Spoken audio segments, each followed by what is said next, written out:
Assalamualaikum warahmatullahi wabarakatuh. Waalaikumsalam warahmatullahi wabarakatuh. Alhamdulillahirrabbilalamin, wassalatu wassalamu ala rasulillah. Saya sekarang sedang bersama dengan Ustadz Sigit dari Dewan Dakwah Morowali Utara. Kabupaten Morowali Utara. Nah, insya Allah mohon doanya kami dari Garda Mualaf Indonesia akan menuju ke Morowali Utara supaya kita bisa melakukan sebuah event akbar di Gunung Tua ya, untuk suku Tauta'a yang insya Allah kurang lebih ada 200 orang Ustaz ya. Insyaallah. Dari suku Tauta'a yang akan mengucapkan 2 kalimat syahadat. Ustaz Sigit inilah yang membangun peradaban di sana dan kami mengajak para pemirsa untuk mengambil bagian dalam hal ini ya dengan mengirimkan ke nomor rekening yang tertera di bawah ini dengan kode transfer 200 ya. Barakallahu fikum, wabillahi taufiq wal hidayah. Wassalamualaikum warahmatullahi wabarakatuh. Waalaikumsalam warahmatullahi wabarakatuh. Assalamualaikum warahmatullahi wabarakatuh. Alhamdulillahirabbil alamin wassalatu wassalamu ala rasulillah. Masya Allah, hari ini saya senang sekali kedatangan seorang anak muda yang keren. Ternyata inilah yang namanya Ustadz beneran. Ustadz Nuruddin, Masya Allah. Alhamdulillah. Selamat datang Ustadz. Sehat saja, Masya Allah. Suatu kehormatan ini bagi kami. Alhamdulillah. Waduh, ini Ustadz yang sedang happening nih. Masih happening nih dan akan terus happening nih insya Allah ya. Ya Rob, mudah-mudahan. Ustadz Nuruddin, nah Alhamdulillah saya pengen ngobrol-ngobrol nih, bebas ya? Iya. Gak usah pakai protokol-protokol Kita ya? mengalir aja insya Allah. Ya, mengalir ya? Tanpa ada settingan ini ya. Ya, berarti ini gak ada settingan ya? Iya. Ustadz Nuruddin ini asli mana? Saya kalau asli Sukabumi, cuma lama tinggal di Tangerang. Oh, Tangerang. Dan nikah sama orang Tangerang, jadi sekarang bermukim di Tangerang. Tangerang ini Di Rajeg, Pasar Kemis, Kecamatan Pasar Kemis. Jauh sih emang. itu jauh bet, itu bukan jauh banget itu. 2 jam lebihan. Mungkin. Jadi kalau ke Jakarta perjuangan? Perjuangan luar biasa, belum dengan macetnya itu. Masya Allah. Asli Sukabumi berarti, Sukabuminya di? Tapi perjuangan saya nggak sebesar Kohdondil. Wah, sama aja. Sukabuminya mana? Saya sering Sukabumi nih, Tat. Sukabumi saya di Jampang Tengah, Tahu saya. Sagaranten. Tahu. Tahu? Saya sering ke Cikidang. Serius? Serius. Guru saya pertama kali saya belajar Islam, Emang iya? Habib Haidar Alwi namanya, Iya. almarhum. Di Cikidang. Ya Allah. Jadi yang namanya Jampang itu saya Dari tahu situ lah. Sagaranten ke sana lagi kampung kecamatannya Sagaranten. Masya Allah. Nah, terus Ustadz Nuruddin ini sekolahnya di mana nih? Dari Sukabumi dulu Mondo, selesai sana sekolah dasar kita dibawa ke Tangerang. Mondo di Tangerang mungkin 6 tahun, setahun jadi pengajar. Setelah itu lanjut ke Mesir. Di Mesir S1 dari 2012 ya, berangkat 2012, pulang 2019 baru pulang saya. 7 tahun? 7 tahun. Lama banget. S1 4 tahun. S1 2016 selesai, habis itu dilanjut S2. Alhamdulillah. 2 tahun selesai, kemudian pulang 2019, tapi belum nulis tesis waktu itu. Oh, terus? Kan S2 di sana itu perlu ada sekolah lagi 2 tahun. Oh. Ya, sekolah 2 tahun selesai, ada ujian lagi gitulah. 2019 pulang, 2020 menikah. Setelah itu Covid. Oke, ya. Terhentilah Maret kita 2020. di Indonesia. Iya, 2 tahun di Indonesia. Terus? Alhamdulillah sih hikmahnya mungkin dari situ ada waktu banyak untuk menulis. Oke. Oh. Jadi hasil belajar. Ini ya. Ini Alhamdulillah. buku-bukunya ini ya. Alhamdulillah. Setelah menulis, ngurus pesantren karena saya kebetulan nikah sama anak kiai. Oh, yang jadi kiai lewat jalur samping. Oh gitu. Pintu samping maksudnya. Kalau jadi jalur atas saya nggak ada, kebetulan nggak ada trakea soalnya. Oh, Ya, gitu. itu jadi jalur samping. Oke. Nikah, setelah itu balik lagi ke Mesir 2021 akhir, nulis tesis 2022 sampai 2023. Jadi lulus 2023. Jadi total di Mesir itu 10 tahun? Enggak, mungkin 8 tahun setengah sih ya. 8 tahun Lo yang pulang dari 9 tahun. Ya nggak sampai 9, 8 setengah mungkin. 8,5 tahun 8 ya? setengah. Sekarang lagi lanjut juga. Insya Allah. Masya Allah. Jadi yang S2-nya udah selesai? Sudah selesai, sekarang lagi nulis disertasi. Oke. Mungkin balik ke Mesir. Tapi kalau di Mesir kan nggak ada sekolah lagi. Kita ngajuin disertasi. Di ACC, ditunjuk musyrif atau pembimbing gitu. Udah nulisnya di Indonesia. Oh bisa. Paling ke sana gitu. kalau setoran gitu. Oh, oke. Makanya disertasi saya datang ke sini nih suatu hal yang sangat saya syukuri karena salah satu bab dalam disertasi saya itu membahas tentang kristologi juga. Kristologi. Iya, kebetulan kan ketemu pakarnya Asik. gitu. Jadi saya sangat senang. Oh, Siapa iya. tahu nanti bisa nanya buku-buku apa gitu, Widih, referensi-referensi. Masya Selama ini Allah. kan kita hanya berkutat referensi bahasa Arab, bahasa Inggris gitu ya. Bahasa Inggris pun saya relatif belakangan. Karena waktu di Mesir lebih banyak berkutat dengan referensi berbahasa Arab. Bahasa Arab. Baru ke sini mulai mengakses yang berbahasa Inggris. Widih. Mengikuti juga sedikit demi sedikit gitu ya. Karena kan kita bagaimanapun kita harus tahu yang dikatakan orang luar tentang agama kita. Betul. Supaya kita nggak beragama secara dogmatis tapi secara akademis gitu. Betul. Itu kan penting kan. Tadi sebelum mulai podcast udah ngobrol-ngobrol, udah baca-baca bukunya Bart Ehrman kan ya? Bart Ehrman ya. Widih. Berarti alirannya sama saya, kritik teks ini berarti. Enggak sih, saya bukan ahli, nggak ahli-ahli banget. Cuman Masya karena ada Allah. kebutuhan akademis saja, ada Ya. chapter kebetulan disertasinya kok itu membahas tentang revisionisme. Oke. Jadi judulnya itu Al-Ittija At-Tanqihi wa Ishkalatuhul Ma'rifiyah wal Kalamiyah. Jadi aliran revisionisme, problem teologis dan filosofisnya. Oh, aduh, sampai ke filosofi. Jadi itu kajian filsafat, kajian teologi juga. Nah, karena aliran revisionisme ini punya kecenderungan kritis terhadap ajaran keagamaan ya yang sudah mapan, pokok-pokok ajaran-ajaran pokoknya loh ya. Jadi menyangkut sejarah hidup Nabi Muhammad misalnya. Mungkin kau tadi pernah dengar isu tentang historical Jesus. Jadi bagaimana orang Barat itu mulai mempertanyakan Banyak. Yesus historisnya kayak gimana gitu. Banyak. Nah ternyata itu aliran revisionisme itu berusaha untuk mempertanyakan hal yang sama ke nabinya orang Islam. Oke. Tahu. Muhammad, historical Muhammad gitu loh. Tahu, Muhammad tahu, historis. Ya. Jadi meragukan sumber-sumber keislaman. Iya. Dan di situ ada tentu ada supaya kita pembicaraannya nggak terlalu akademis, kita bahasa sederhana aja ya. Ya. Ada dasar-dasar pemikirannya gitu. Ya. Kan. Di balik kesimpulan-kesimpulan itu ada dasar-dasar filosofisnya, ada persoalan teologisnya juga. Jadi ada persoalan logis juga. Jadi itu kajian logika, kajian teologi, kajian filsafat. Sejauh ini masih berjalan insya Allah. Nah karena revisionisme ini berusaha untuk menggugat sumber-sumber keislaman. Jadi gini, intinya bilang gini, Islam is not an exception. Islam itu bukan pengecualian gitu. Sama Tahu, kayak agama-agama lain. Ya. Sebagaimana Kristen itu berkembang secara evolutif gitu ya keyakinannya. Kan sebenarnya kan seperti Kodoni sering bilang doktrin Trinitas itu kan bukan dari Yesus. Iya. Itu kan dirumuskan belakangan. Berevolusi. Ada golongan yang berusaha untuk bilang bahwa Islam juga begitu loh. Sama gitu. Sama aja gitu loh. Oke. Kitab sucinya orang Kristen sering dikritik. Ya sebenarnya kitab suci kamu orang Islam juga sama, gak lepas dari kritik kayak Ya gitu monggo tuh. aja kalau kita Ya mah. monggo, tapi kita udah siap dengan jawaban-jawabannya. Iya, gitu loh. monggo Nah, aja. saya tertarik membahas itu karena saya kira itu punya dampak yang signifikan ya untuk kajian-kajian keislaman. Pertama orang Islam supaya tahu bahwa ketika dia beragama memeluk Islam, Anda itu meluk agama yang komplit secara keilmuan gitu. Ya. Mau nanya apa? Iya. Mau nanya tentang ketuhanan, mau nanya tentang kenabian, sejarah hidup Nabi Muhammad, bukti kenabiannya lengkap kan? Betul. Dan sebagian orang Islam ada yang belum sadar sampai pada titik itu karena beragama ikut-ikutan. Masih banyak kan. Nah mungkin ya orang-orang kayak Kodondi ini berperan di situ ya. Nih, Tat, Masya Allah ya. Ya. Ini kalau ambil disertasinya Kristologi, wah saya seneng banget nih. Iya. Jadi nanti saya juga punya referensi nih. Iya, Ustaz dulu deh. Iya. Temen gini, Sat. Kalau Kristologi itu kan definisinya salah satu cabang ilmu yang mempelajari tentang posisi Yesus atau Nabi Isa alaihissalam di dalam agama Kristen. Dalam Kristen ya. Tetapi kita sekarang kan juga sering berhadapan atau menghadapi syubhat-syubhat. Ya seperti tadi kan dengan tentang revisionismenya itu. Berarti kan kita juga harus memperkuat Islam kita. Oh jelas ya. Ada sebuah ilmu yang disebut dengan Islamologi. Ilmu tentang seluk-beluk Islam. Yang mana ilmu Islamologi ini juga dipelajari di sekolah tingginya Oh di Kristen. Kristen. Iya.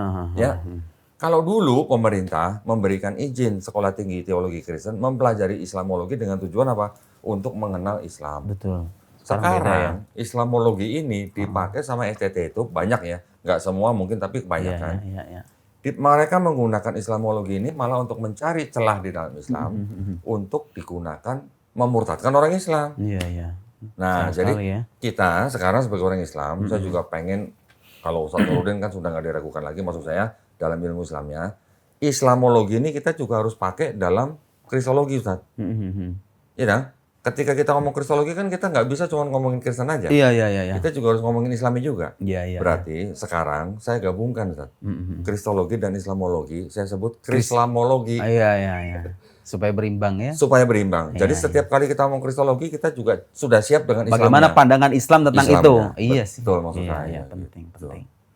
Kalau nggak ada Islamologinya, kita melulu ngomongin kristologi, seolah-olah kita kayak mau jadi orang Kristen. Iya. Gitu. Kita nyerang aja keluar gitu loh. Tapi yang dalamnya kopong. Betul. Kan kita juga harus, bener. Ya kita sebenarnya gini, kalau dari sudut pandang keislaman ya, saya juga mempelajari gitu loh. Dulu waktu di kuliah juga ada kan mata kuliah, dulu kita mata kuliah namanya Al-Milal wan Nihal. Jadi itu tentang perbandingan.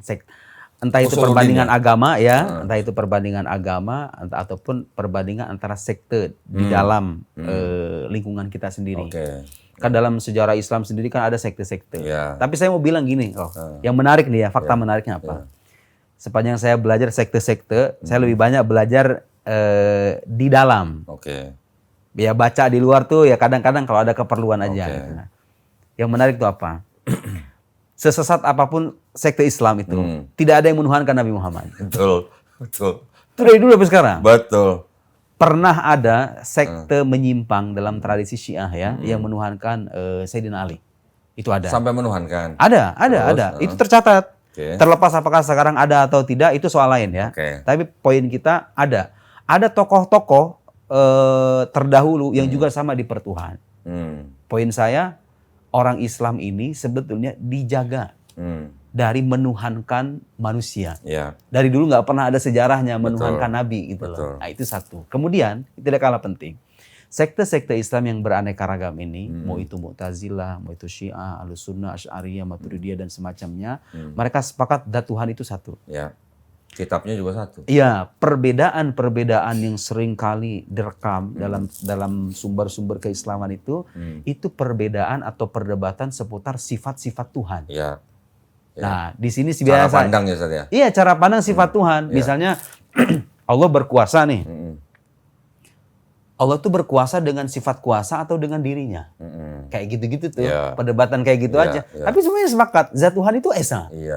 Gak dipartisi gitu loh. Nanti ada yang mempermasalahkan beristiwa gitu lah. Nah itu diskusi lain lah. Tapi poinnya gini, sepanjang saya mempelajari akidah keislaman itu, akidah keislaman itu dibangun di atas dua pilar. Satu logika, kedua wahyu. Dan saya mau bilang, agama itu bisa dikatakan benar kalau bisa diuji dengan dua aspek ini. Iya, betul. Secara logik bisa diterima atau tidak. Yang kedua, dasar yang dijadikan rujukan terpercaya atau enggak. Betul. Itu fair kan? Betul. Karena gini, logikanya begini, kita ini beragama untuk menundukkan diri di hadapan Tuhan. Ya kan? Otomatis ada keyakinan yang mengaitkan kita dengan sosok yang kita sembah itu kan. Nah, keyakinan yang kita peluk ini harus sesuai dengan apa yang Tuhan kehendaki kan. Nah, untuk mengetahui apakah ini sesuai dengan kehendak Tuhan atau tidak, ya kita merujuk wahyu yang Tuhan turunkan. Nah, wahyu yang kita jadi rujukan ini beneran wahyu apa bukan? Betul. Nah, itu juga yang kan? dulu ketika saya mencoba membaca Quran, terjemahannya, maksudnya waktu pertama-tama saya masih Kristen, waktu saya mempelajari Islam dengan Qurannya, terjemahannya mungkin memang gaya bahasanya juga buat orang Indonesia yang sudah dari kecil berkaidah bahasa Indonesia, memang agak-agak asing. Terus kemudian saya banyak menonton ini, membaca itu. Yang saya bilang, sering saya bilang di dalam YouTube saya adalah, di dalam Quran, ada ayat-ayat kan yang berhubungan dengan sains. Yang mana baru zaman sekarang, sains itu mengkonfirmasi ayat itu. Mengkonfirmasi itu artinya membenarkan ya. Bukan Quran yang membenarkan sains, tapi sains yang membenarkan Quran loh. Walaupun Quran itu bukan buku sains, tapi buku sains, tanda-tanda. Tapi artinya di dalam Quran itu sudah terbukti ada ayat-ayat yang tidak mungkin dikarang oleh seorang manusia. Gitu. Kalaupun zaman dulu orang bisa mengarang sesuatu, kan dia pasti butuh alat. Entah 100 tahun yang lalu, entah 200 tahun yang lalu, orang menulis buku, pasti butuh alat. Kalau nggak ada mikroskop, nggak ada teleskop, bagaimana dia bisa ngomong? Kan gitu. Nah, maksud saya, Quran yang 1500 tahun yang lalu sudah ada ayat-ayat yang berhubungan dengan sains, kok ternyata terkonfirmasi baru zaman sekarang. Gitu. Pertama gini, jadi saya mungkin nggak masuk ke sana, tapi ada fakta lain yang bagi orang-orang awam ini sangat mudah dicerna. Jadi untuk tahu ini Quran ini firman Tuhan atau bukan, ada fakta-fakta sederhana.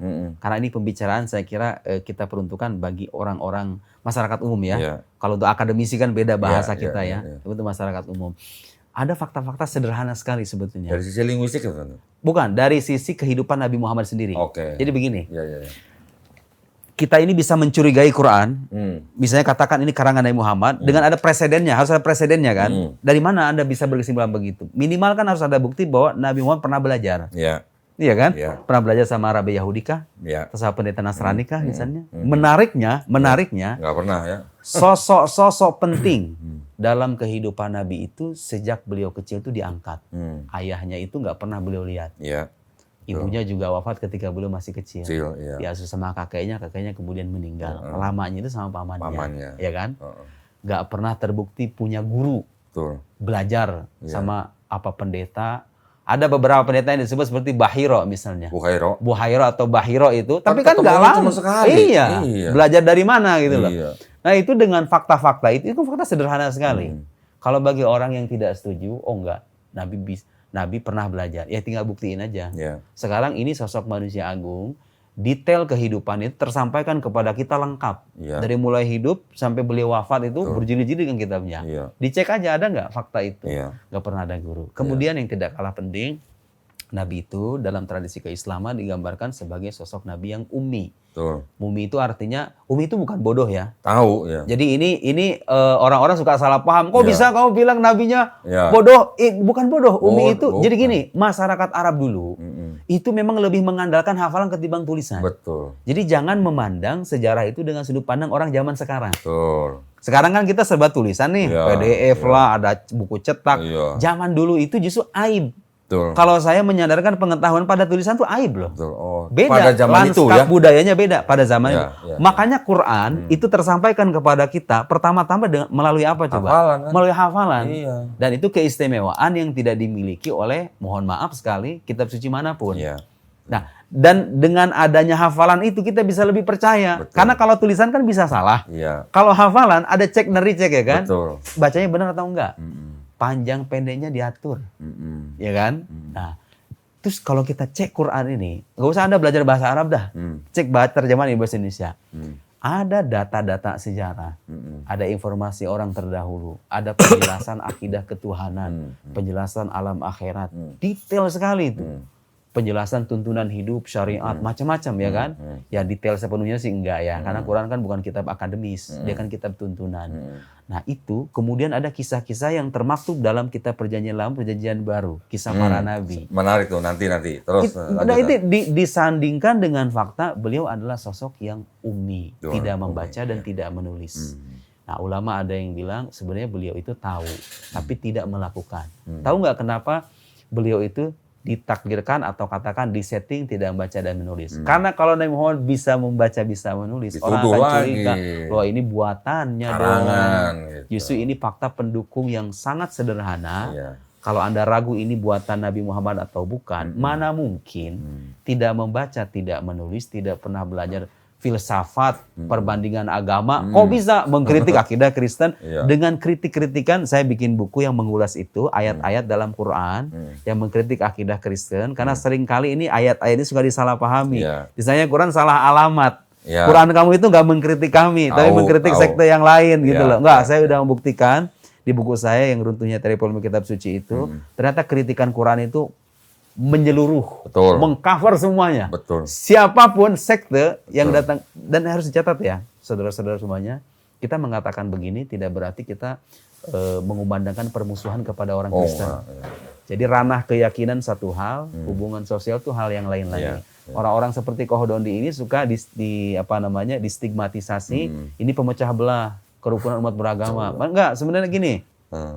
Kita bicara keyakinan itu dalam satu ranah. Dalam hubungan sosial, Islam itu tegas meminta kita, bahkan mewajibkan kita untuk bersikap secara damai dengan orang-orang yang tidak memerangi kita, ya kan? Jangan dipisah, jangan dicampur adukan. Ya. Nah, meskipun demikian, meskipun Nabi Muhammad itu ummi gitu ya, itu yang bikin saya heran. Kok bisa itu kritikannya dahsyat sekali? Ya, Ya kan dari mana? Terus itu dengan bahasa dengan gaya bahasa yang tidak tertandingi sama siapapun gitu Betul. loh. Dan sekarang logika sederhananya gini, makhluk nggak ada yang bisa. Dari mana dong kalau begitu? Kalau makhluk nggak ada. Itu contoh reasoning yang sangat sederhana Betul. tuh. Kalau pengen narik kesimpulan ini Quran bukan buatan Nabi Muhammad, tapi firman Allah Subhanahu wa taala. Ya.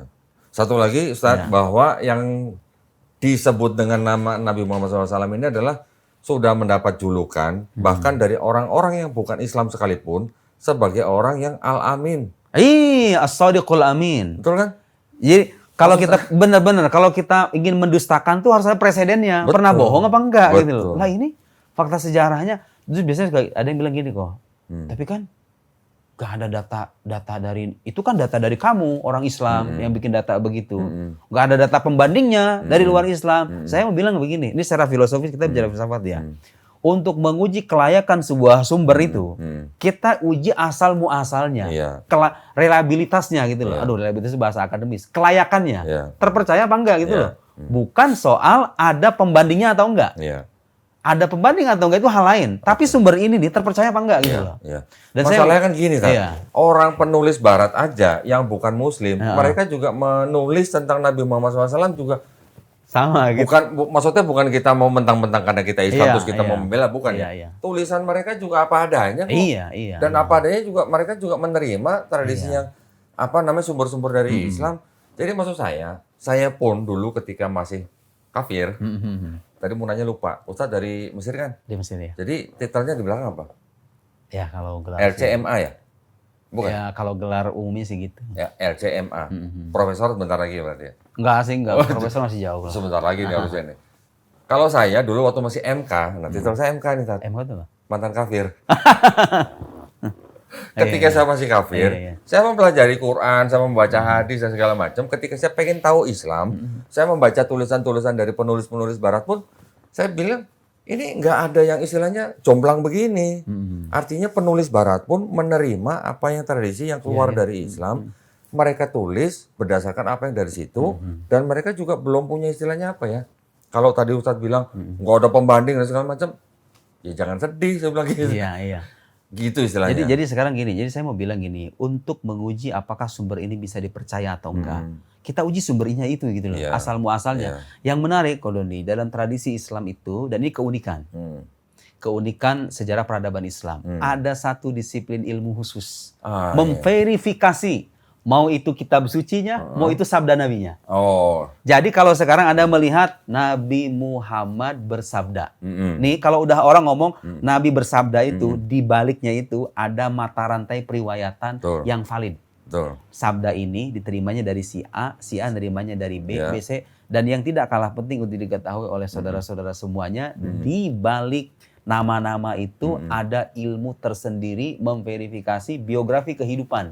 Para perawi itu. Ada. Kitab-kitab Kitabur orang yang Rijal perawi itu itu ada. kan? Ada. Nah, Kitabur Rijal itu ilmu satu disiplin khusus. Hmm. Kebayang nggak saking hati-hatinya orang Islam beragama? Jangan sampai kita ngomong Nabi bilang begini ternyata bukan. Ya. Jadi itu ada ilmunya. Jadi verifikasi gitu loh. Ini sabda ini dari fulan. Nah, itu nanti ketika diteliti, bahkan yang palsu-palsu sekalipun itu dibikin kompilasi. Ya. Ini kumpulan hadis palsu. Ya. Sampai beli bukunya kok. Iya kan? Hadis palsu. Hadis palsu. Jadi kebayang nggak harta yang palsu aja sampai dibikin kompilasi gitu loh. Nah ini yang sahih segini. Ini yang ada yang namanya ahad, dibikin kategorisasi. Sehingga nanti ada konsekuensi hukum. Misalnya dalam akidah itu, kalau kita belajar ilmu akidah, kalau kita merujuk hadis yang dijadikan standar dalam akidah itu harus hadis mutawatir. Mutawatir itu artinya Diketahui banyak orang. Ya. Karena kenapa? Ini masalah fondasi agama, nggak boleh asal comot gitu aja gitu loh. Kalau belum sampai level meyakinkan, nggak bisa. Boleh hadis ahad diriwayatkan beberapa orang, tapi dengan catatan tidak menyalahi dalil lain yang lebih kuat. Yeah. Pokoknya ada aturannya lah, ada aturan mainnya. Yeah. Kitab sucinya juga gitu. Dan masalahnya mungkin kalau bagi sebagian kalangan akademisi ini sudah mafhum ya. Bagi banyak orang-orang awam yang nggak sadar ini. Anda ketika baca Quran itu bisa dicek, dilacak dengan tradisi periwayatan yang menjadi disiplin ilmu tersendiri, ilmu qiraat namanya. Ya, qiraat. Ya. Nah, qiraat itu juga ya. Orientalis itu seringkali itu masuknya lewat situ tuh. Lihat nih, beda-beda nih Quran kamu nih. Quran versi Hafs beda tuh dengan Waros, versi Waros gini dan lain-lain. Tahu. Loh semuanya punya landasan dan riwayatnya dari Nabi. Mm-mm. Ada riwayat yang memang yang syadzah itu yang memang tertolak. Ada riwayat yang mutawatirah itu dari Nabi. Aslinya Nabi sendiri yang ngajarin gitu loh. Artinya apa? Sama-sama wahyu dari Tuhan. Iya. Dan perbedaan itu nggak signifikan. Mm-mm. Tapi kan kita juga tahu sendiri bahwa Quran diturunkan dalam 7 ahruf. Ya sudah. Jadi memang ada validasinya dari wahyu Ya. sendiri gitu loh. Jadi gini, nah ini narasi semacam ini penting diketengahkan supaya orang Islam tahu. Saya ini beragama bukan cuma ikut-ikutan loh. Ya. Memang ini agama layak kita peluk, layak kita jadikan panduan hidup karena dasarnya jelas, argumen keilmuannya juga jelas. Problem kita adalah kadang-kadang kita belum tahu aja. Kalau kita tahu, oh ternyata ini agama bukan main-main ya. Iya. Agama ini punya landasan sedemikian kokoh gitu loh. Nah bagi orang-orang di luar mungkin juga perlu kita itu jangan sampai melihat ginilah orang dengan sudut penghormatan kita ke orang Kristen ya. Orang Kristen kadang-kadang nggak mau dilihat dari sudut pandang Islam. Nah saya berharap tuh orang-orang mereka juga kebalikannya. Jangan melihat tradisi Islam dengan perspektif mereka. Oh iya. Nah, kayak sekarang mengkaji Quran nih, mengkaji Quran. Jadi Ya. gini kok. Jadi ada karena saya meneliti ini, baca buku orientalis gitu ya. Banyak sekali orientalis meragukan Quran itu dengan melakukan kajian manuskrip, kajian tekstual. Ya. Oh. Nah, saya mau bilang itu mungkin dalam konteks Alkitab, mungkin itu relevan ya. Ya. Karena kita ingin menguji sejarah Alkitab kan emang nggak ada data lain kecuali teks gitu loh. Tapi dalam konteks Quran tuh nggak bisa loh. Ya. Karena standar utama Quran tuh hafalan. Satu lagi Ustaz, lagi. Saya baru ingat. Di Quran sendiri itu kan mempunyai gaya bahasa sendiri. Iya. Yang bukan gaya bahasa orang Arab bicara sehari-hari. Iya. Bukan gaya bahasanya hadis. Kan beda gaya bahasanya. Iya. Ini kan juga bisa menjadi indikasi bahwa nggak mungkin ini karangan seorang manusia. Iya, karena beda kan? Beda. Dan sekarang gini, Nabi sendiri nggak ngaku itu sebagai karyanya loh. Betul. Nah, saya kasih logika sederhana gini.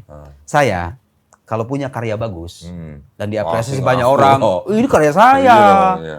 Apa pentingnya bagi saya menisbatkan karya ini ke orang lain gitu loh? Nggak ada kepentingan.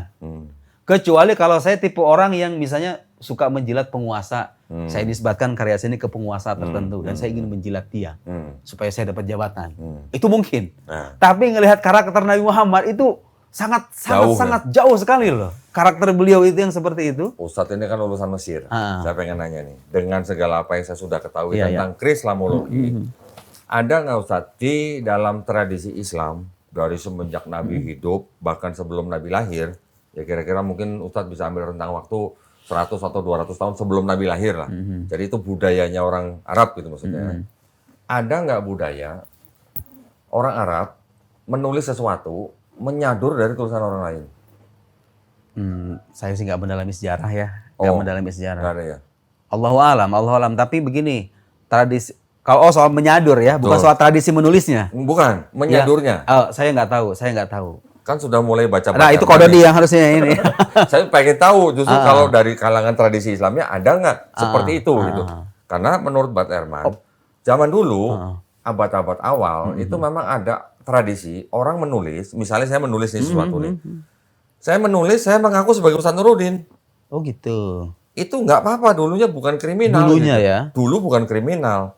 Jadi kalau saya menulis, saya mengaku Ustaz Nuruddin, itu saya belum ditangkap tentara Romawi gitu misalnya. Oh dulu itu ya?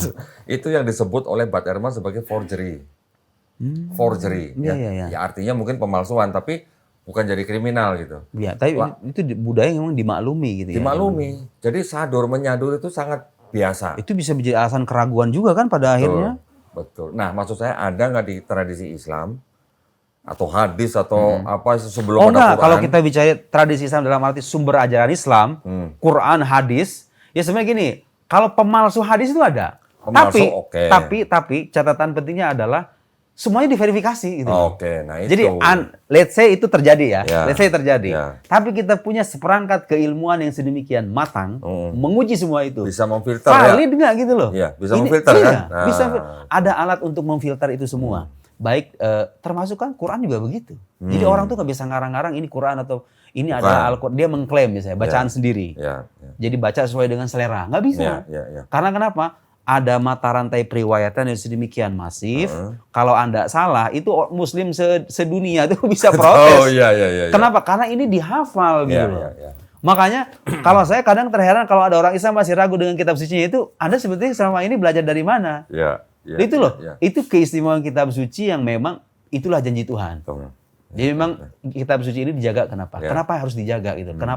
Kenapa kitab suci terdahulu itu nggak dijaga, nggak dijamin keautentikannya, sementara Quran itu dijamin. Karena ini risalah universal. Betul. Bertahan sampai hari kiamat. Jadi kita nggak perlu nabi baru lagi. Betul.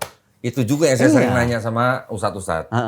Ustadz, saya bilang, pernah nggak baca di dalam Quran atau di hadis, Nabi Musa menulis kitab Taurat? Pernah baca?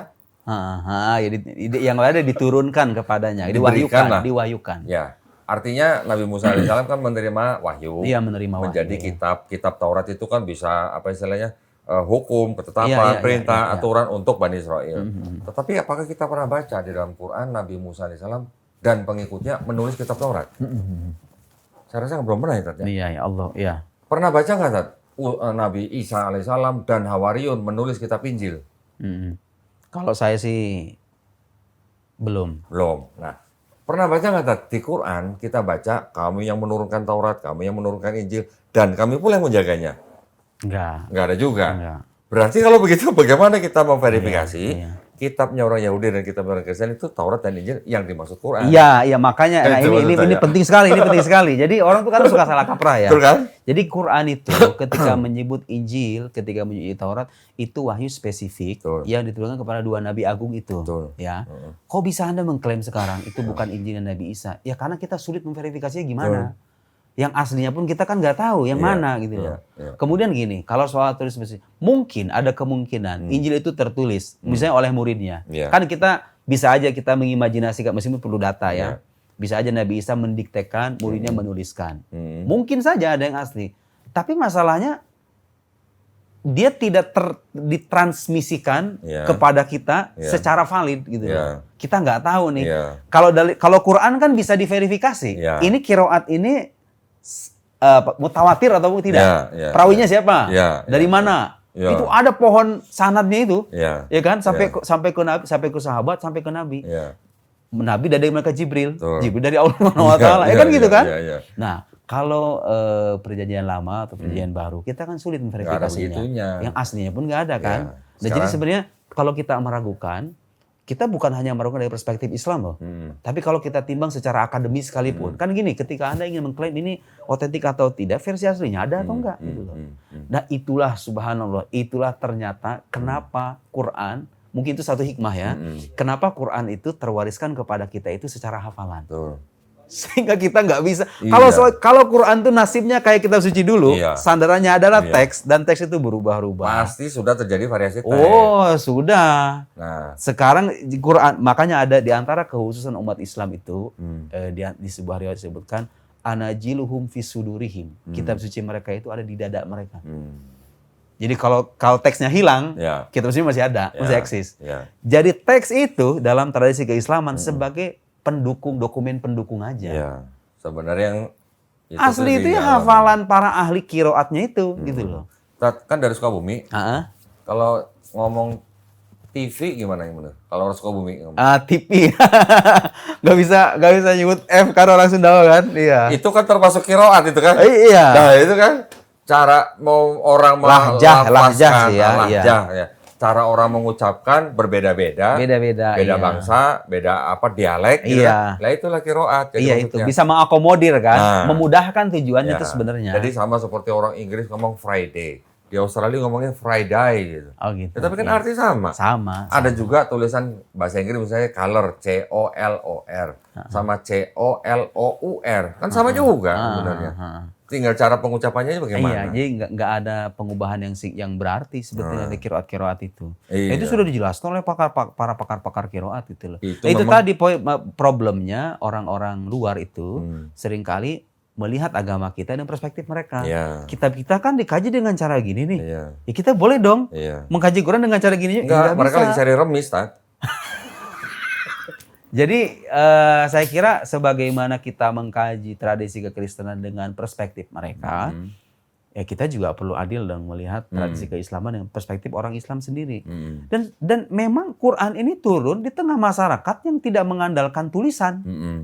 Saya nggak bilang orang Arab itu nggak bisa nulis loh ya. Iya. Tulisan itu ada. Sekarang udah ada penelitian modern kan, kayak Ahmad Al-Jalad itu kan, dia tuh punya meneliti itu yang di Taif, yang di Jazirah Arabia itu, tulisan-tulisan kuno itu. Kita nggak menolak fakta bahwa orang Arab bisa nulis. Bisa menulis. Ya. Tapi yang dominan Ya. di zaman itu adalah hafalan. Yang elit. Gitu. Iya. Dan jangan heran, saya sekolah di Mesir ya. Jadi ini kita udah abad 21 nih.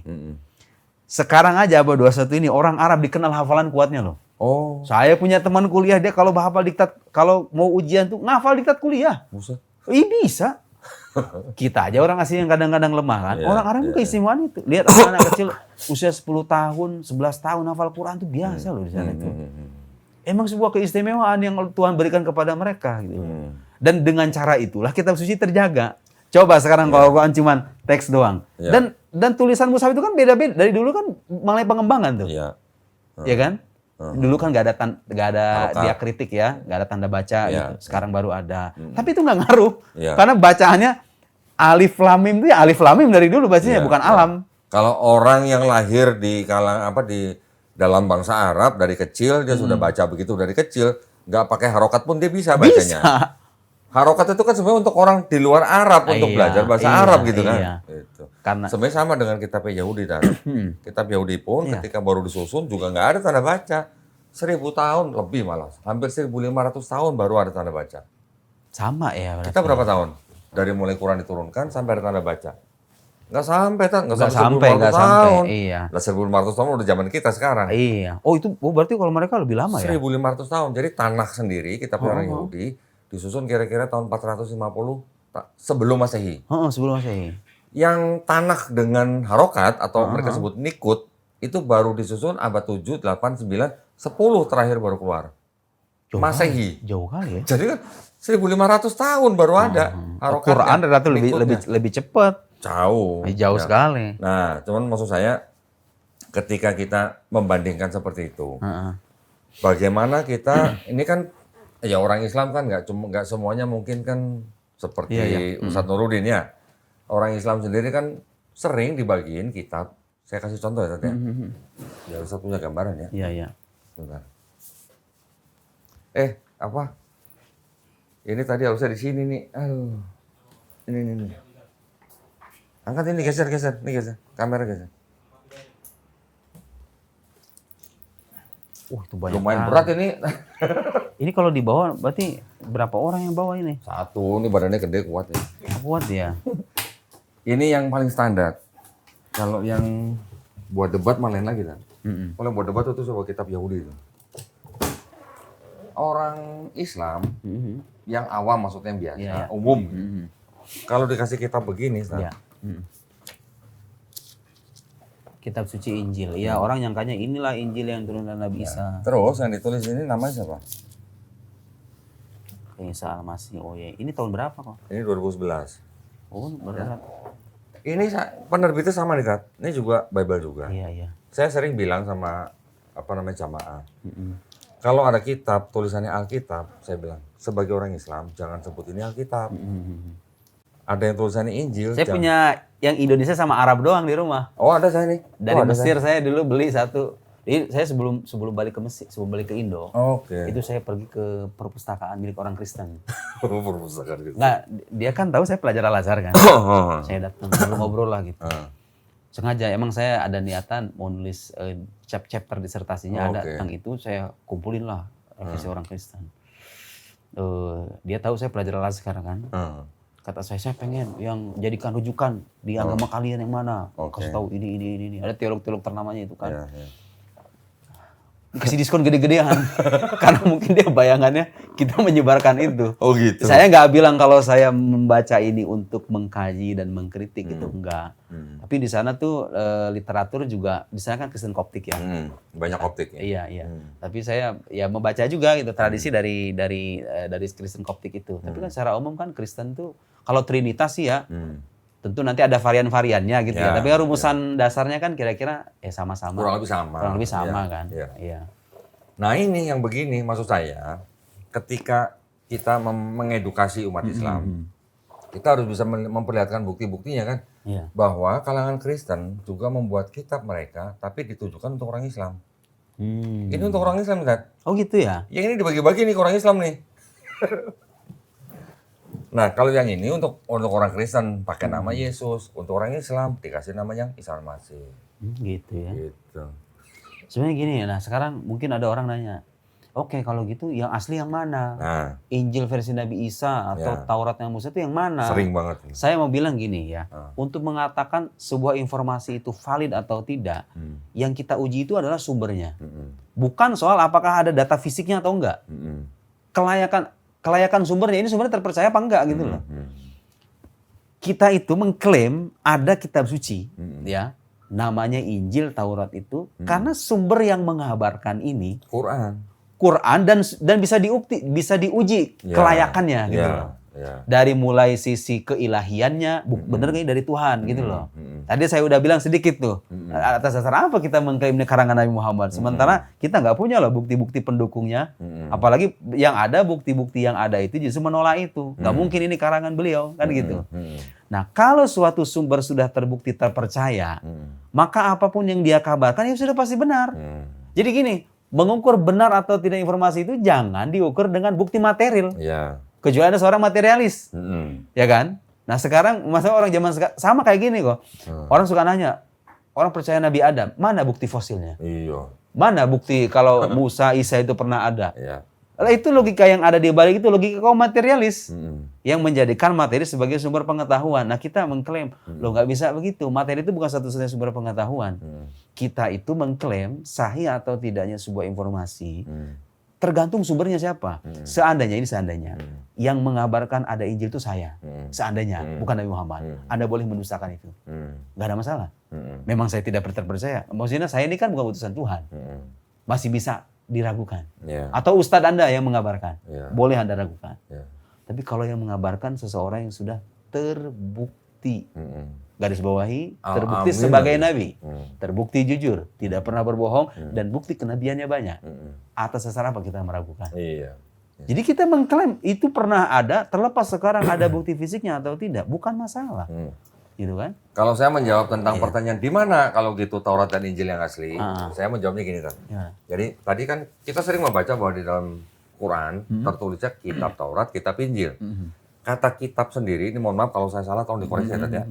Kata kitab sendiri yang sedang dibicarakan di dalam Quran, khususnya tentang Taurat dan Injil, itu memang kalau kata kitab dalam bahasa Arab artinya memang bisa wahyu yang dibukukan.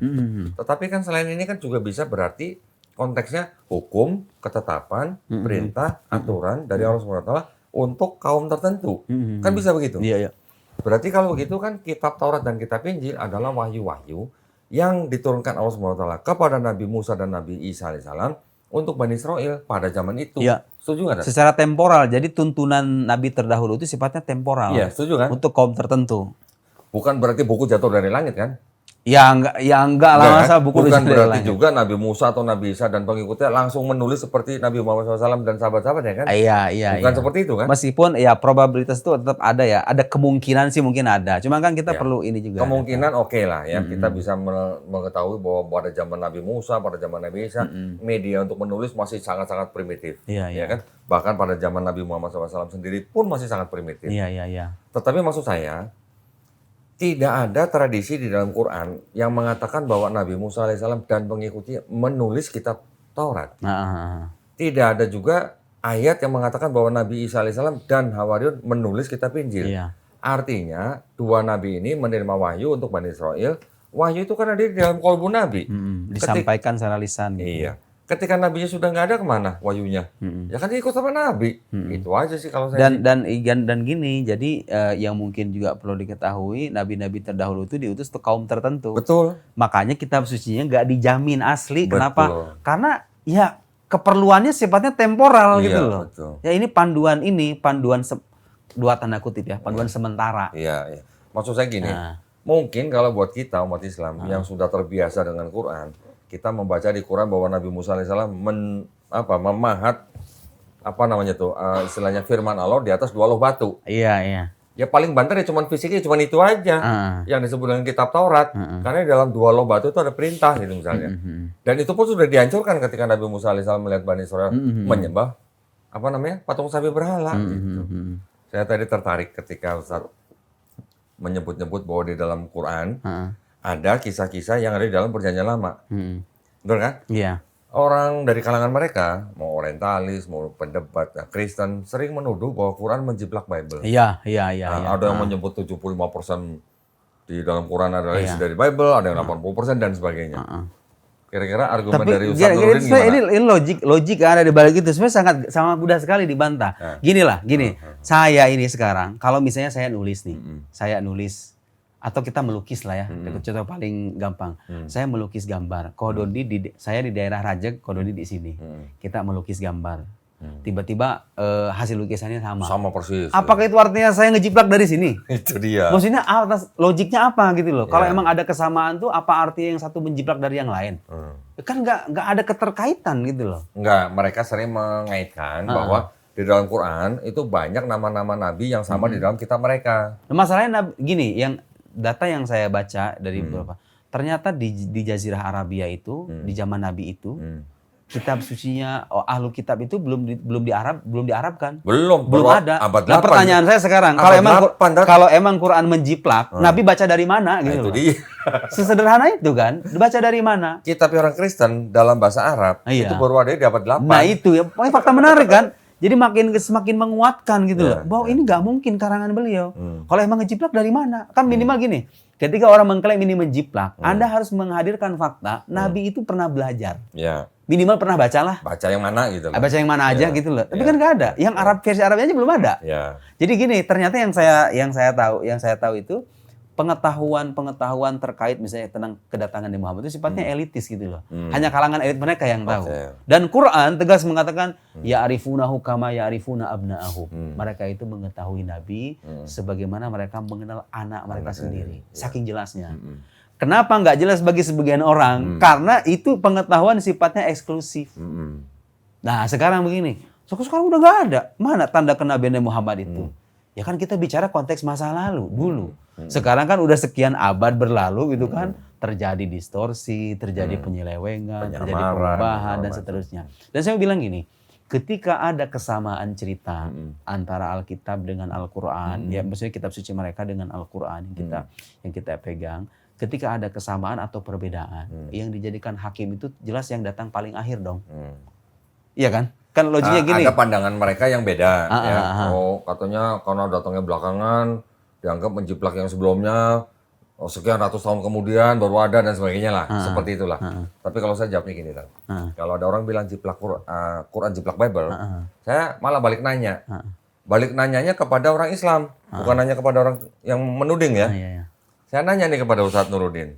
Ada nggak di Quran cerita Nabi Nuh mabuk anggur telanjang? Nggak ada. Ada nggak cerita maksum Nabi itu terjaga di dosa? Ada nggak cerita Nabi Harun membuat patung sapi untuk disembah Bani Israel? Nggak ada. Jauh. Nggak ada. Ada nggak cerita Nabi Lut menghamili 2 anak perempuannya sendiri? Astagfirullahaladzim. Astagfirullahaladzim.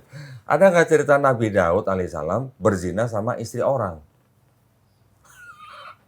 Ada nggak cerita Nabi Salom atau kita kenal dengan Nabi Sulaiman alaihissalam matinya dalam keadaan musyrik? Astagfirullahaladzim. Tuh, astagfirullahaladzim lagi. Ada nggak cerita Nabi Ayub alaihissalam ketika mendapat ujian menyalahkan Allah kejam? Ya Allah. 6 cerita ini, ini di luar dari cerita-cerita yang lain nih. 6 cerita ini ada di dalam kitabnya mereka di sini. Nggak ada, di Quran nggak ada. Terus kalau di Quran nggak ada, bagaimana ceritanya Quran dituduh menjiplak ini gitu maksud saya? Itu bisa. Masuk akal. Iya nggak? Nah itu maksudnya. Kalaupun ada kesamaan nama, itu hanya apa? Jadi saya diajari oleh guru saya bahwa Quran itu mempunyai fungsi musodik, membenarkan kitab-kitab yang sudah diberikan sebelumnya. Iya. Membenarkan, benar ada. Boleh jadi ada sisa-sisa. Tapi yang asli loh, yang asli bukan yang ini maksudnya. Tapi Quran juga menjadi al-muhaimin. Muhaimin, ya itu maksud saya. Batu ujiannya nih, pengoreksinya nih. Setelah itu Quran juga menjadi mubayyin, yang menjelaskan. Iya, mana yang benar, mana yang salah. Gitu. Jadi di Quran kalau disebutkan nama-nama di dalam sini, nama-nama Nabi Muhammad, di Quran itu sedang istilahnya dalam tanda kutip merehabilitasi gitu. Iya, istilahnya. jadi boleh gini loh. Kesamaan tuh boleh jadi bukan berarti menjiplak, tapi karena ada kesamaan sumber kan awalnya loh ya. Awalnya kan dari Tuhan sama-sama. Betul. Jadi nggak menutup kemungkinan masih ada sisa-sisa dalam kitab suci mereka itu yang memang warisan yang valid gitu loh dari orang-orang terdahulu. Nah, untuk mengukur mana nih yang valid dengan yang nggak valid, nah kita harus pakai logika. Kira-kira nih, ini kira-kira kalau misalnya kita mungkin ini analogi nggak sepenuhnya tepat ya, tapi kita bisa mendekatkan pemahaman. Kalau saya bikin buku misalnya, cetakan pertama, kedua, ketiga, direvisi berkali-kali, yang jadi patokan yang mana? Gitu yang paling akhir yang paling akhir dong. Iya dong. Nah maksud saya begitu. Kalau Anda menemukan Itu sumbernya sama. Iya. Kalau ada kesamaan, ada namanya Nabi Ibrahim, ini juga Ibrahim. Berarti kesamaan-kesamaan itu kalau mau kita katakan valid atau tidak, ya tolak ukurnya itu yang paling datang terakhir itu, gitu kan? Udah gitu, ini Quran ini keotentikannya bisa diuji kan masalahnya. Kan kita fair, ini sekarang ini, secara akademis ini ya, kalau kita dihadapkan dengan dua sumber, yang satu diragukan asal muasalnya, yang satu jelas, mana yang kita jadikan sandaran? Kan jelas yang jelas asal muasalnya, ya kan? Secara keilmuan kan gitu juga. Betul. Nah, ada kabar-kabar dalam kitab suci mereka yang boleh Al-Quran bilang ada enggak, bilang enggak juga enggak. Bagaimana sikap kita? Nabi bilang, la tusaddiqu wa la tukadzibu. Dibenarkan jangan, didustakan juga jangan. Karena boleh jadi itu ada benarnya. Selama itu enggak bertentangan dengan Quran. Tapi kalau sudah menyalahi akidah Islam, Nabi itu kan harus terjaga dari dosa. Iya, pokoknya kita menggunakan apa yang di Quran aja udah. Yang kita terima adalah Quran. Kenapa? Gitu karena ini sumber bisa divalidasi gitu loh. Nah ini yang kadang-kadang kita juga melihat orang Islam sendiri itu nggak sadar sampai titik ini loh. Jadi merasa ya udah kitab suci itu ya sama aja gitu loh. Ikutin berkembang aja. secara bertahap, dikodifikasi belakangan, mengalami perubahan, ada proses editing. Bahkan ada yang mengatakan juga kan Bukhari juga nggak pernah ketemu Nabi Muhammad SAW gitu. Nggak pernah. Betul, nggak pernah ketemu. Nggak pernah, tapi itu kan ada ilmunya. Ada metode verifikasi itu. Iya. Ini yang nggak dimiliki. Ini terus terang ya. Ini fakta gitu loh. Ada nggak umat beragama sepanjang sejarah umat manusia yang diberikan keistimewaan semacam ini? Dia bisa memverifikasi sampai ke atas gitu loh. Jadi perawi-perawinya, mungkin ini kalau orang-orang yang nggak akrab dengan tradisi berbahasa Arab mungkin agak aneh. Tapi itu fakta loh. Jadi perawi-perawi hadis yang berjibun itu ada biografinya. Ada kitabnya. Diverifikasi ini hafalannya kuat atau enggak? Terpercaya apa enggak? Dia pernah bohong apa enggak? Yang menarik Ko Dondi. Kalau ada seorang perawi dalam tradisi Islam nih, seorang perawi satu kali dia pernah bohong, periwayatan ditolak semuanya. Gak usah bohong sama manusia, bohong sama hewan juga ditolak ya? Iya kan? Coba itu bayangkan. Artinya apa? Kita ini beragama dengan sumber-sumber yang valid dan bisa dipertanggungjawabkan secara ilmiah gitu loh, kepada halayak. Sekarang orang menggunakan logika, ya kita bisa menggunakan logika sama-sama mengukur ini benar-benar valid apa enggak. So ada orang nanya gini, itu ketika mereka nyebutnya Muhammad tentunya kan, ketika Muhammad menerima wahyu itu emang dia ketemu sama Tuhan langsung. Kemudian ada yang nyaksiin apa enggak gitu loh. Dari mana kamu tahu ini adalah firman Tuhan? Kan Muhammad ketika nerima tuh enggak ketemu sama Tuhan langsung. Gimana itu? Banyak yang tanya ya. Ada yang suka nanya kayak gitu kan. Itu di Hiro katanya saksinya siapa gitu. Iya, gitu. Jawabnya gimana kan? Ya sekarang begini, yang tadi saya bilang, suatu informasi itu kita percayai tergantung sumbernya. Ya sekarang Nabi Muhammad itu tidak ada saksinya, dia beliau datang sendirian. Tapi kan kita nggak punya alasan untuk mendustakan loh. Dari rekam jejak kehidupannya ini, gitu kan? Kita nggak punya alasan untuk mendustakan. Terus begini, untuk mengatakan ini firman Tuhan atau bukan itu, nggak usah ada tuntutan dia harus ketemu sama Tuhan. Masa Tuhan ketemu sama kayak kita begini, kemudian saling berhadapan-hadapan begini, betapa dangkalnya gitu. Saya di Pekanbaru kemarin berhasil nih, berhasil membuat Ustadz Abdul Somad baca kitab yang ada catatan kaki ayat ini pasti tidak asli. Oh gitu. Ustadz tolong baca nih, Matius 4 ayat 8. Maka berkatalah Yesus kepadanya, nyahlah iblis. Bukan, ayat 8. Nih, ayat 8. Dan iblis membawanya pula ke atas gunung yang sangat tinggi dan memperlihatkan kepadanya semua kerajaan dunia dengan kemegahannya. Sampai di situ, boleh nggak kalau saya nanya, siapa saksinya? Iya. Sebenarnya kalau kita pakai logika begitu repot kan? Banyak sekali fakta sejarah yang kita ragukan loh. Enggak, maksud saya, kalau mereka menggunakan standar seperti itu, Iya. saya juga tanya balik, siapa Iya. saksinya Yesus dibawa iblis ke atas gunung? Iya, Apakah saksinya naik drone apa gimana gitu, bagaimana?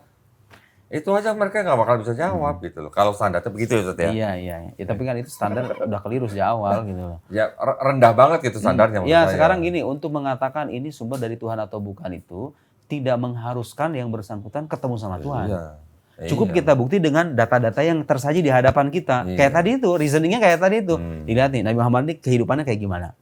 Kita kan sekarang di era modern aja, kalau kita pengen ngeliat ini informasi terpercaya apa enggak sih, dilihat integritas orangnya dong. Betul. Ya kita lihat integritas Nabi Muhammad, sejarah kehidupannya lengkap. Ya. Kemudian konten yang dikabarkan itu sendiri kira-kira dipercaya apa enggak. Gitu kan? Nah di Quran tuh keunikannya, sisi lainnya adalah dia tersampaikan dengan gaya bahasa yang tak tertandingi itu. Nah itu. Nah ini ngomong istilah tak tertandingi ini, bagi orang yang nggak paham bahasa Arab mungkin nggak akan ngeh. Betul. Nah bagi orang yang nggak paham bahasa Arab, cukup ada cek fakta Iya. di alam luar. Pernah ada nggak Betul. satu manusia, kan Quran ini nggak bikin tantangan nih. Bahkan sampai Quran menantang ya. Iya. Kalau kamu ragu, seandainya kamu ragu, nggak apa-apa, orang ragu berhak dong. Iya. Tapi kalau kamu ragu dan keraguan ilmu ini beralasan, coba kamu Bikin coba aja, bikin aja. Iya. Kalau nggak bisa sendiri, ajak apa? Iya, Ajak jin. jin, manusia, ya kan semuanya. Jadi ini Iya, tantangan iya. serius selama belasan abad. Iya, Nah sekarang pertanyaan bagi orang nggak paham bahasa Arab, Anda nggak usah belajar bahasa Arab, Anda cek fakta saja.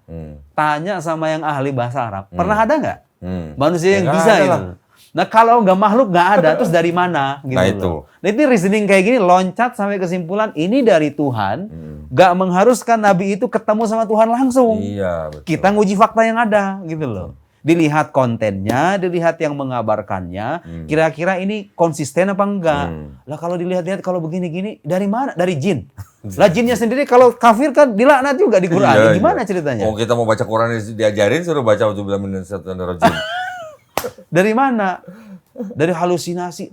Mana ada halusinasi melahirkan peradaban sedemikian dahsyat ini? Sampai dikomentari tafsir kita tafsir kan kaya sekali itu. Iya betul. Mana ada? Ada sejarah di dalam sejarah manusia gitu. Orang berhalusinasi kemudian mulai, nggak ada loh. Ya, orang manusia bisa mencoba. Iya. Ya, dulu pada zaman setelah Nabi wafat, nggak lama juga Banyak, ada orang yang mencoba mencoba buat banyak. Quran. Iya. Belum lama juga kira-kira mungkin 30 atau 20 tahun belakangan ada pendebat yang berdebat dengan almarhum Syekh Hamid Didat, namanya Anis Horos. Itu juga coba bikin Quran. MUI minta saya beliin gitu. Ada saya beliin oleh, saya kirim ke MUI. Mereka pengen tahu apa isinya. Terus apa? Wah, jangan ketawa semua lah. Kan? Jadi memang nggak bisa. Ketawa lah. Ya, bahkan even di Quran itu, kalau kita baca Quran itu ya, ada potongan-potongan huruf yang biasanya diletakkan di awal surat itu. Kayak alif, lam, mim, Iya. ha, mim, Nah, ain, itu juga sin, sering qaf. dipertanyakan. Itu pun nggak ada loh. Jadi maksudnya gini, coba sekarang kita challenge ya. Orang menggabungkan 2 atau 3 huruf hijaiyah itu, dibikin apa namanya ritmenya atau keindahannya kayak itu tuh. Nggak ada yang bisa loh. Coba sekarang misalnya sodo atau wa ya nggak enak loh. Iya. Tapi ketika baca alif, Alif, lam, lam, mim. itu orang Arab asli yang ngedenger itu terheran-heran. Padahal Maksudnya apa gitu loh. Padahal itu cuma huruf-huruf aja. Cuma ya? huruf-huruf Iya. doang. Baru sampai di situ. Itu kan halaman pertama Al-Baqarah kan itu. Betul. Di situ aja orang langsung tertegun gitu loh. Jadi sebenarnya saya mau bilang gini, ternyata orang-orang ahli bahasa, tentu di zaman Nabi itu kan mereka itu mendewakan kemampuan linguistik. Ya. Betul. Di zaman mereka itu sebetulnya beriman, tahu bahwa ini tuh bukan karangan orang biasa. Nggak loh. mungkin karena Nggak manusia. mungkin karangan. Apalagi Nabi Muhammad ini hidup puluhan tahun dengan mereka. Iya, iya. Kan minimal ketika mereka mendustakan, kalau mereka jujur gitu ya, harus ada presidennya apa dasarnya gitu. Maksudnya gini, Ustaz. Eh. Orang suku Quraisy waktu itu kan sempat tahu, melihat, bahkan hidup bersama dengan Nabi sampai Nabi usia 40. Selama itu kan pasti kan gaya bahasanya Nabi udah ketahuan. Iya, kok bisa ini tiba-tiba alif lam. Kok tiba-tiba bisa beda gitu Amin. setelah beliau menerima wahyu gitu ya. Itu yang punya sense Arab itu dia dapat feelingnya loh itu, dapat dari kata-kata itu tuh indah sekali itu. Dan sampai sekarang itu para ulama menjawab Allahu a'lam bimuradi, hanya Allah yang tahu maksudnya. Tapi yang jelas itu nggak bisa ditandingi. Iya. Ya coba aja sekarang. Iya. Ini bahan tertawaan loh. Saya tadi ngaji pagi sama santri saya. Iya. Saya waktu itu ngaji surat Al-Baqarah tadi pagi persis. Saya challenge mereka. Coba kamu gabungin 2 huruf hijaiyah, 3 huruf. Ada di antara mereka itu yang apa ya, daso katanya, daso, sodo, waya, apa? Pada ketawa semuanya. Subhanallah, Quran sepanjang sejarah itu mencatat itu, dan orang yang ada mereka terkagum-kagum. Itu kan menjadi indikator. Dan kalau dikaji satu persatu, indikator keilahian itu sangat banyak. Kalau saya bersama dengan teman-teman dari kalangan yang belajar kristologi, yang juga kita belajar Islamologi, ada semacam kayak pandangan bahwa apa sih itu kalimat atau huruf-huruf yang sebelum surat-surat itu kayak seperti alif, lam, mim itu disebut sebagai apa ya, semacam kayak kode. Ya, kayak kode di mana di dalam surat itu huruf-huruf yang tadi disebutkan di awal itu yang paling banyak dipakai di surat itu. Jadi seperti kode encrypted gitu. Sampai begitunya. Jadi kalau kita cari di dalam surat itu, huruf-huruf itu di dalam surat itu total berapa, kan bisa dicek sekarang dari komputer segala macam. Itu semuanya terlihat jelas bahwa itu dominan di situ. Dan ada juga semacam kayak pandangan begini, bahwa huruf-huruf yang tadi kita lihat di atas itu, di depan itu sebenarnya adalah seperti apa ya, huruf-huruf dalam bahasa Arab yang paling sering dipakai oleh orang dalam melafazkan bahasa Arabnya, betul nggak, Ustaz? Allahu alam ya, itu mungkin sebenarnya banyak pendapat. Ini pandangan-pandangan. Banyak pandangan-pandangan, tapi pendapat yang para dianut ulama, oleh para sarjana muslim itu mereka lebih menyerahkan maknanya kepada Tuhan. Hanya Tuhan yang tahu. Dan itu sah-sah saja. Dari sekian banyak ayat yang nggak bisa dipahami kan cuma berapa aja. Betul. Yang lain semua bisa dipahami itu. Maksudnya bisa dikaji, ditafsirkan macam-macam. Nah, ini kan karena lulusan Mesir nih. Jadi saya harus tanya nih. Ini penting masalahnya nih. Pertama, di Mesir pandangan ulama untuk mengucapkan selamat Natal gimana, Ustaz? Sebenarnya gini kok ya, ini mungkin saya harus bicara sesuai apa yang saya tahu. Jadi gini, kalau saya dari sudut saya, ada ulama yang membolehkan, ada ulama yang melarang. Dan saya menghormati dua-duanya. Ya, ini disclaimer. Saya tidak termasuk orang yang mengajak, ayo kalau kita menjadi umat yang toleran, kita sama-sama mengucapkan dong. Enggak, itu pilihan aja. Dan saya tidak mau menjawab boleh atau tidak, saya ingin berikan reasoning yang berimbang. Bagi ulama yang melarang, itu kadang ada benernya. Kenapa? Menjaga akidah. Khawatir orang terjerumus pada permainan, mempermainkan agama. Namanya orang awam nggak tahu apa-apa kan, tiba-tiba datang ke gereja, tiba-tiba ikut ibadah mereka, kan gimana ayo. Kadang-kadang mereka melihat sebagai tindakan preventif. Kadang ada dasarnya gitu ya, yang melarang itu. Bagi yang membolehkan, saya mau bilang, yang membolehkan itu bukan berarti melegalkan atau mengakui akidah Kristen. Karena begini kok, jadi begini, di zaman dulu, orang itu kalau saling mengucapkan, ini yang saya tahu ya, yang saya terima penjelasan dari para ulama, orang dulu kalau mengucapkan itu sama dengan mengakui tradisi atau budaya yang berlaku di masa lampau itu begitu. Makanya kitab-kitab fikih hampir sebagian besarnya mengharamkan itu. Karena di zaman itu orang mengucapkan sama dengan Anda mengakui. Logik dong. Yang mengharamkan gitu kan. Zaman berkembang. Anda kalau lihat di Mesir ada Grand Syekh Al-Azhar, ada Mufti Mesir, ada Syekh Jum'ah. Mereka tuh paham Quran, paham akidah Islam. Grand Syekh Al-Azhar, Syekh Ahmad Thayyib itu profesor dalam akidah Islam. Saya juga belajar akidah, tentu saya bukan profesor, tapi saya tahu betul akidah Islam. Waktu itu saya pernah melampirkan fatwa dari Dewan Darul Ifta Mesir. Grand Syekh itu biasa mengucapkan selamat Natal kepada Kristen Koptik itu, tapi bukan dalam konteks mengakui akidah mereka. Karena zaman sekarang pengucapan itu kayak basa-basi. Basa-basi doang. Nah sekarang begini, berarti gimana Ustadz? Ya pilihan Anda. Kalau Anda merasa terganggu iman Anda gitu, jangan. Tapi Anda jangan menyalahkan atau menyesatkan sampai bilang, ini gak paham Islam. Itu profesor akidah. Dia paham betul akidah Islam. Budaya, dan sekarang ada ketentuan hukum begini. Al-hukum yaduru ma'al illah. Hukum itu berporos pada alasannya, ilatnya. Khamar diharamkan karena memabukkan, ya kan, membahayakan akal. Itu kira-kira. Ada reasoningnya tuh. Ada alasannya. Dulu diharamkan karena mengucapkan selamat sama dengan ini. Sekarang zaman udah beda, budaya udah beda. Pengucapan itu kayak basa-basi doang. Iman kita mah nggak terpengaruh. Nah, kalau Anda nemu penjelasan orang kayak begini, nggak bisa kita salahkan juga. Kenapa? Karena bagaimana mereka punya pijakan. Bagi mereka yang membolehkan, mengucapkan itu bagian dari albir. Ada ayat Quran yang mengatakan la yanhakumullahu 'anil ladzina lam yuqatilukum fid din wa lam yukhrijukum min diyarikum an tabarruhum wa tuqsitu ilaihim. Allah tidak melarang kalian berbuat baik kepada orang yang tidak memerangi kalian, tidak mengusir kalian, untuk berbuat baik. Nah, ulama ini kayak Grand Al-Azhar memahami ini bagian dari perbuatan baik sosial. Oke. Hanya untuk urusan sosial. Dan sekarang gini, kalau saya kan nggak ada efek ngucapin apa nggak ngucapin. Lah kalau sekelas Grand nggak ngucapin jadi omongan orang. Betul. Mana bukti apa toleransi Anda? Kan begitu. Betul. Jadi kita harus bijak juga melihat orang sesuai dengan posisinya. Orang kayak Prabowo misalnya. Prabowo itu nggak bisa menganut pendapat yang mengharamkan itu. Kenapa? Ya posisinya sebagai pejabat publik dong. Yang penting iman kita tetap terjaga, nggak mengakui itu gitu loh. Saya kira ini lebih fair gitu kan, ketimbang kita menghukumi wah ini nggak bisa begitu. Saudara-saudara, saya sering bilang kayak gitu. Ini Ustadz katanya membolehkan, saya nggak membolehkan. Saya mengedukasi masyarakat, jangan gampang menyalahin orang. Ini yang ini punya bijakan, yang punya bijakan. Yang mengatakan boleh pun nggak ada maksud melegalkan. Nah, saya ngarang buku isinya kritik akidah Kristen ini. Nah ini ntar kita mau bahas ya. Akidah Kristen. Jadi orang yang ini Ustadz yang katanya yang bolehkan sama, lah ini akidah, saya mengkritik akidah Kristen. Dalam buku ini, di chapter awal ini mengkritik akidah Kristen. Nah, saya juga mempelajari gitu ya, Trinitas, Triteisme, kemudian dengan varian-variannya saya mempelajari. Saya mengkritik. Saya mengkritik itu. Juga nih, tapi kita harus bedakan ranah sosial dengan ranah teologis itu gitu loh. Nah, saya kalau Ustadz selama waktu Natalan ngucapin enggak, saya enggak ngucapin. Waktu di Mesir enggak ngucapin. Saya enggak punya teman juga. Oh, enggak ada teman. Enggak ada tuntutan kan? Coba kalau saya jadi Menteri Agama misalnya nih. Nah, tuntutan beda kan? Nah, itulah fleksibilitas di kita negara Islam. Mungkin nggak ada problem itu. Tapi coba kita pergi ke Eropa.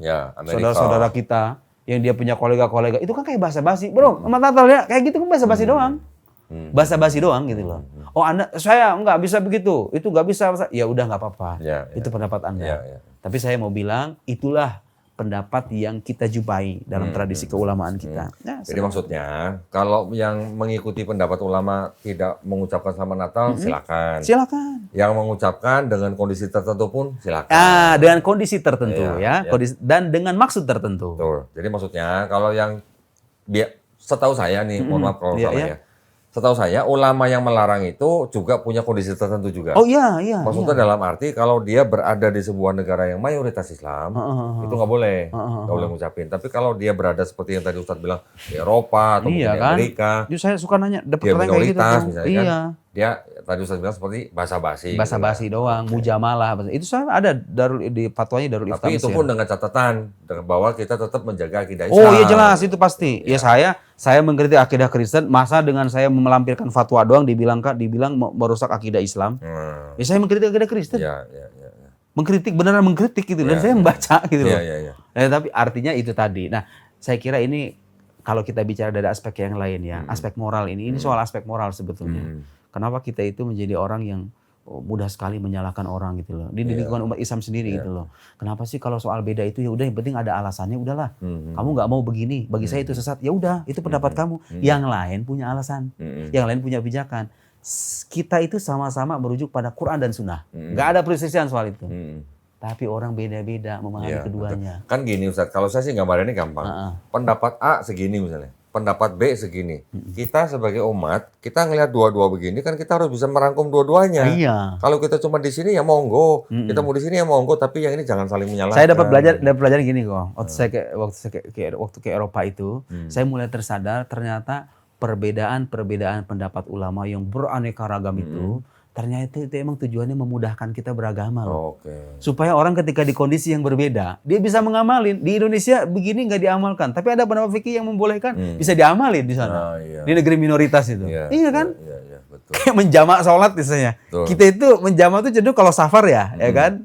Tapi ada loh pendapat ulama meskipun nggak bisa dijadikan rujukan tetap ya. Artinya dalam kondisi seperti saudara-saudara kita di Eropa yang pengaturan waktunya itu agak sedikit rumit, ya kan? Kemudian ada tuntutan kerja juga gitu kan. Ternyata ada alasan lain yang bolehkan jamak sholat itu selain safar. Selama ada masyakoh, asalkan nggak dijadikan kebiasaan. Oh gitu. Asal nggak jadi kebiasaan. Kalau memang kita merasa kesulitan gitu kan. Saya pernah ditanya, di sana Isya itu jam 12, maghribnya jam 10, subuhnya jam 2. Kalau misalnya kita nggak dijamah, bablas semua Ustaz katanya. Iya, Isa tuh bablas itu. Capek lagi pulang kerja. Teman-teman saya yang di Inggris, Iya kan? rata-rata kalau bulan Ramadan hubungin saya, aduh pengen ke Indonesia gitu ya, Ramadan di Indonesia katanya.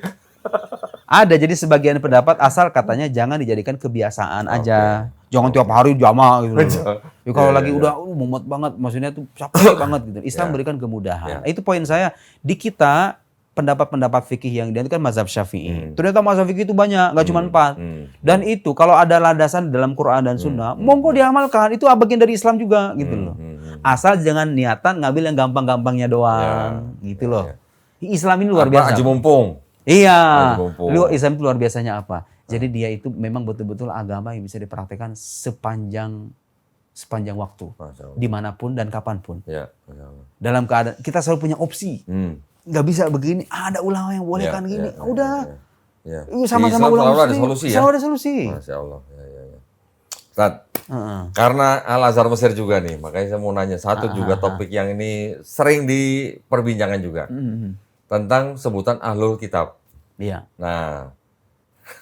Oh iya. Ini definisinya nih. Oke, jadi gini yang saya tahu, yang saya pelajari, ahlul kitab itu artinya gini, penyebutan Quran terhadap Kristen Yahudi sebagai ahlul kitab itu tidak berarti mengafirmasi keyakinan mereka. Tidak berarti mengakui keabsahan agama mereka. Jadi jangan dicampur adukan ya. Penamaan ini jelas nih dari awal nih. Penamaan ahlul kitab itu satu hal. Pembenaran atas agama mereka itu hal yang lain lagi.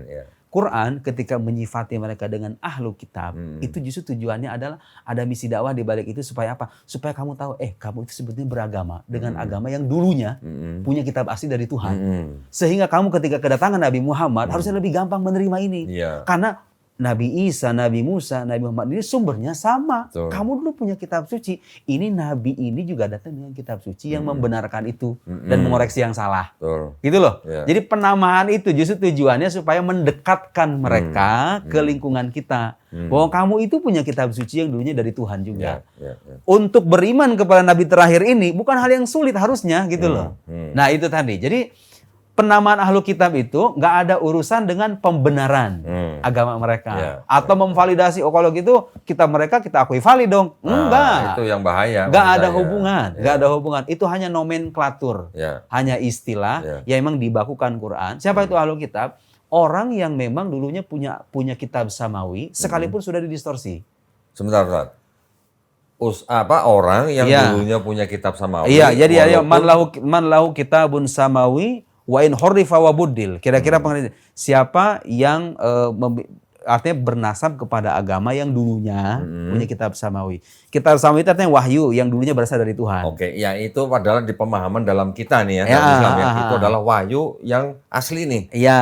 Tapi maksud saya, apakah yang disebut ahlul kitab itu harus bernasab sampai ke Bani Israil atau boleh juga orang di luar Bani Israil? Oh, saya nggak tahu itu. Yang jelas sebenarnya ada dinamika perbedaan pendapat ulama. Yang saya tahu kategorinya itu aja, Yahudi, Nasrani. Yahudi, Nasrani itu kategorinya ahlu kitab. Karena gini kok, ada konsekuensi hukum lanjutannya. Paham saya. Jadi kan gini, musyrik, ahlu kitab, Muslim itu ada konsekuensi hukumnya tuh. Sebenarnya itu untuk muamalah duniawi pada akhirnya. Misalnya gini ya, kayak misalnya nikah beda agama nih. Dengan nih sampai beli gua bukunya nih. dengan orang kafir, orang ateis misalnya, udah mutlak nggak boleh. Tapi ada sebagian kecil ulama, meskipun ini nggak dianjurkan. Sebagian kecil ya? Iya, nggak dianjurkan. Saya mengatakan nggak dianjurkan kenapa? Bahkan ada yang saya kutip itu pendapat ulama dari Maroko, Syekh Siddiq Al-Ghumar itu mengharamkan dua-duanya. Mau laki-laki Muslim dengan ahlu kitab, mau yang perempuannya muslimah, dua-duanya haram. Dan kayaknya itu yang paling relevan sih untuk sekarang. Kenapa? Karena dampak negatifnya banyak banget. Justru itu yang mau saya tanya. Apakah orang Kristen yang kita kenal sekarang ini bisa disebut ahlul kitab? Nah yang saya tahu sih, karena begini kan, doktrin Trinitas itu kan sebenarnya zaman Nabi udah ada. Artinya orang-orang Kristen yang meyakini Trinitas, dan Quran menolak itu ya. Quran menolak. Tapi masalahnya kan di dalam Quran tidak pernah menyebutkan Kristen nih kan? Iya, demikian ahlul kitab. Nggak, maksud saya gini. Nasrani kan? Iya. Jadi gini, kalau kita bicara doktrin keagamaan yang dianut sama mainstream Kristen sekarang, Trinitas itu kan zaman Nabi udah ada.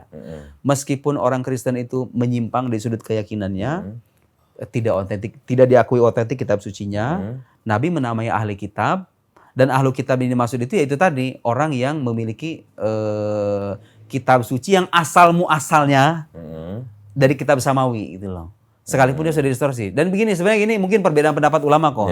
Tapi ala kulli hal begini, yang ingin kita tekankan adalah penamaan ahlu kitab itu bukan berarti pengakuan gitu loh. Iya. Atas agama mereka. Itu saya setuju banget. Nah, maksud saya Kristen yang sekarang menurut ulama semua ini. Kalau saya merujuk penjelasan di Gereja Al-Azhar, iya. Iya. Jadi Kristen yang sekarang disebut ahlu kitab. Iya. Terus Allah boleh dinikahi. Ya itu tadi, kalau misalnya justru ada dulu kasus di sana orang mereka beda agama. Jadi begini, boleh dinikahi karena ada kesamaan itu. Jadi gini, nah, kalau misalnya gini. Ini diskusi perlu dirinci nih, ya. Islam itu membolehkan pernikahan laki-laki Muslim dengan perempuan ahlu kitab dalam konteks ini Yahudi Nasrani. Kenapa? Karena dalam Islam sosok yang diagungkan dalam akidah Kristen dan Yahudi itu sama-sama kita agungkan. Jadi mustahil seorang laki-laki Muslim menistakan agama sang istri. Ya kan? Karena dia mengagungkan gitu loh. Oke, dia meyakini sebagai Tuhan, tapi saya juga meyakini sebagai utusan Tuhan. Tapi ala kulli hal kita nggak mungkin menistakan dia. Menistakan sosok agung itu.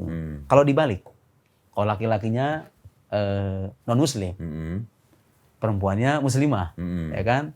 Artinya si laki-laki ini nggak mengakui sosok agung yang diagungkan oleh istrinya. Ada potensi agama istrinya diganggu. Betul. Iya kan? Besar potensi. Sangat besar. Yang istri bisa ikut suami. Islam ingin menutup rapat itu. Gitu. Menutup rapat. Menutup rapat itu. Jangan sampai, makanya diharamkan mutlak. Kalau perempuan Muslimah itu mutlak nggak boleh menikah dengan yang non Muslim. Jadi soal ahlu kitab atau saya itu ranah perdebatan aja.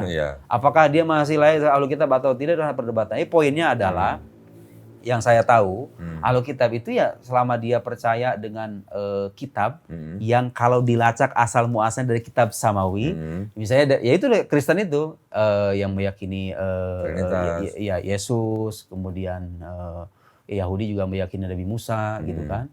Meskipun ada perbedaan keyakinan. Dan sekarang gini, saya mau bilang gini kok. Sebetulnya itu pernikahan dibolehkan dulu. Ada misi dakwah juga sebetulnya. Karena zaman dulu itu komunitas muslimah sedikit. Ceritanya gini. Jadi Islam ketika berekspansi nih keluar. Orang Islamnya kan dikit. Dibolehkan karena laki-laki itu lebih dominan secara mental gitu loh. Secara fisikal juga kan. Bukan berarti kita nggak pro keadilan gender loh ya. Ya maksudnya itu secara pada zaman itu konteksnya justru untuk memperluas dakwah Islam. Dan kalau zaman sekarang mah kebalikannya. Laki-lakinya sibuk kerja. Anaknya kadang ngikutin agama ibunya. Gimana? Nah, seiring dengan banyaknya mafsadat yang ada di tengah masyarakat itu, maka sangat wajar kalau ada ulama juga mengharamkan dua-duanya. Terlepas apakah ini bisa disebut ahli kitab atau tidak, saya kira ini yang lebih perlu kita perhatikan itu soal dampak pernikahan ini. Karena kan di Quran surat Al-Baqarah 221 kan juga jelas. Cuman maksud saya itu ada hubungannya nggak dengan pernikahan dengan ahli kitab? Ya itu tadi kok. Jadi sebenarnya ada Al-Baqarah 221 itu kan bicara kategori musyrik. Ada sebagian ulama berpendapat sebetulnya ahli kitab juga musyrikan. Iya gitu. Kan musyrik juga. Iya. Ada ahli kitab yang ada ulama lain berpendapat musyrik itu maksudnya kaum pagan. Quraisy. Iya, kaum pagan arti politeis. Jadi Jadi musyrik itu artinya yang menyekutukan Tuhan. Nah, ada sebagian ulama berpendapat kalau meskipun kita tahu ya, meskipun itu kan Trinitas juga kan ada unsur politeistiknya ya. Trinitas menurut Ustadz pagan bukan? Iya, artinya tuh ada arah ke sana gitu loh. Bukan arah ke sana, emang pagan juga. Saya punya bukunya. Iya. Jadi maksudnya gini, tapi dalam kategorisasi itu kadang-kadang sama ulama dibedain. Ahlu kitab. Tapi ya ini catatannya, ahlu kitab musyrik itu sama dalam satu kategori. Bahwa mereka itu kalau bahasa akidah Islamnya sih sebenarnya ini kalau di Indonesia agak sensitif istilahnya. Kaf, fa, ro. Kafir. Iya. Jadi maksudnya kan ini istilah kafir itu. Enggak, soalnya kan di Indonesia ini kan sensitif kan. Saya masih nyebut kafir. Istilah kafir itu sebetulnya dalam Islam itu artinya orang yang memang mendustakan ajaran Nabi Muhammad. Tidak mau menerima kan? Iya, tidak mau menerima gitu kan. Kenapa saya masih berani ngomong kafir? Karena di sini juga ada kata kafir. Untuk siapa? Untuk kita. Iya. Ya sebenarnya fair kan? Ya berarti fair dong. Jadi Di kitab mereka, untuk orang di luar Kristus Iya. masih disebut kafir. Lah kenapa kita nggak boleh sebut mereka kafir? cuma kadang-kadang kan mungkin ya itulah mungkin Kafir secara itu bukan sosial. orang tidak bertuhan loh. Iya. Tapi kembali lagi kepada ahli kitab, saya kalau lebih seretnya begini Ustaz ya. Oke lah, saya menghargai pendapat para ulama. Iya. Tapi kan kita juga tahu yang namanya ahli kitab itu ada yang Yahudi, ada yang Nasrani. Iya. Ya kan? Nasrani ini kan akidahnya berbeda dengan yang Yahudi nih. Kalau yang Nasrani ini kan sebenarnya awalnya ini adalah semuanya adalah Muslim, pengikut atau Hawariyun, pengikutnya Nabi Isa alaihissalam yang berasal dari kota Nazaret. Tetapi seiring berjalannya waktu, bahkan mungkin setelah Nabi Isa alaihissalam ini tidak ada, sudah diangkat, baru yang disebut dengan Nasrani ini yang ada yang menyimpang. Jadi sebagian Nasrani menyimpang, timbullah Kristen. Jadi Kristen dan Nasrani ini sebenarnya, yang Nasrani ada 2 kelompok yang berbeda, yang Kristen juga ada 3 kelompok yang berbeda. Begitu rumitnya ya.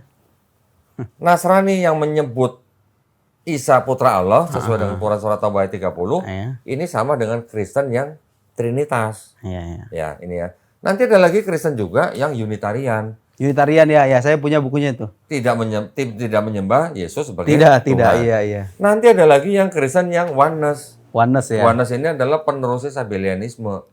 Menganggap bahwa Bapa itu Yesus itu Bapa satu pribadi, bukan 3 pribadi. Karena kan Unitarian dengan Oneness itu beda ya? Beda lagi Ustaz.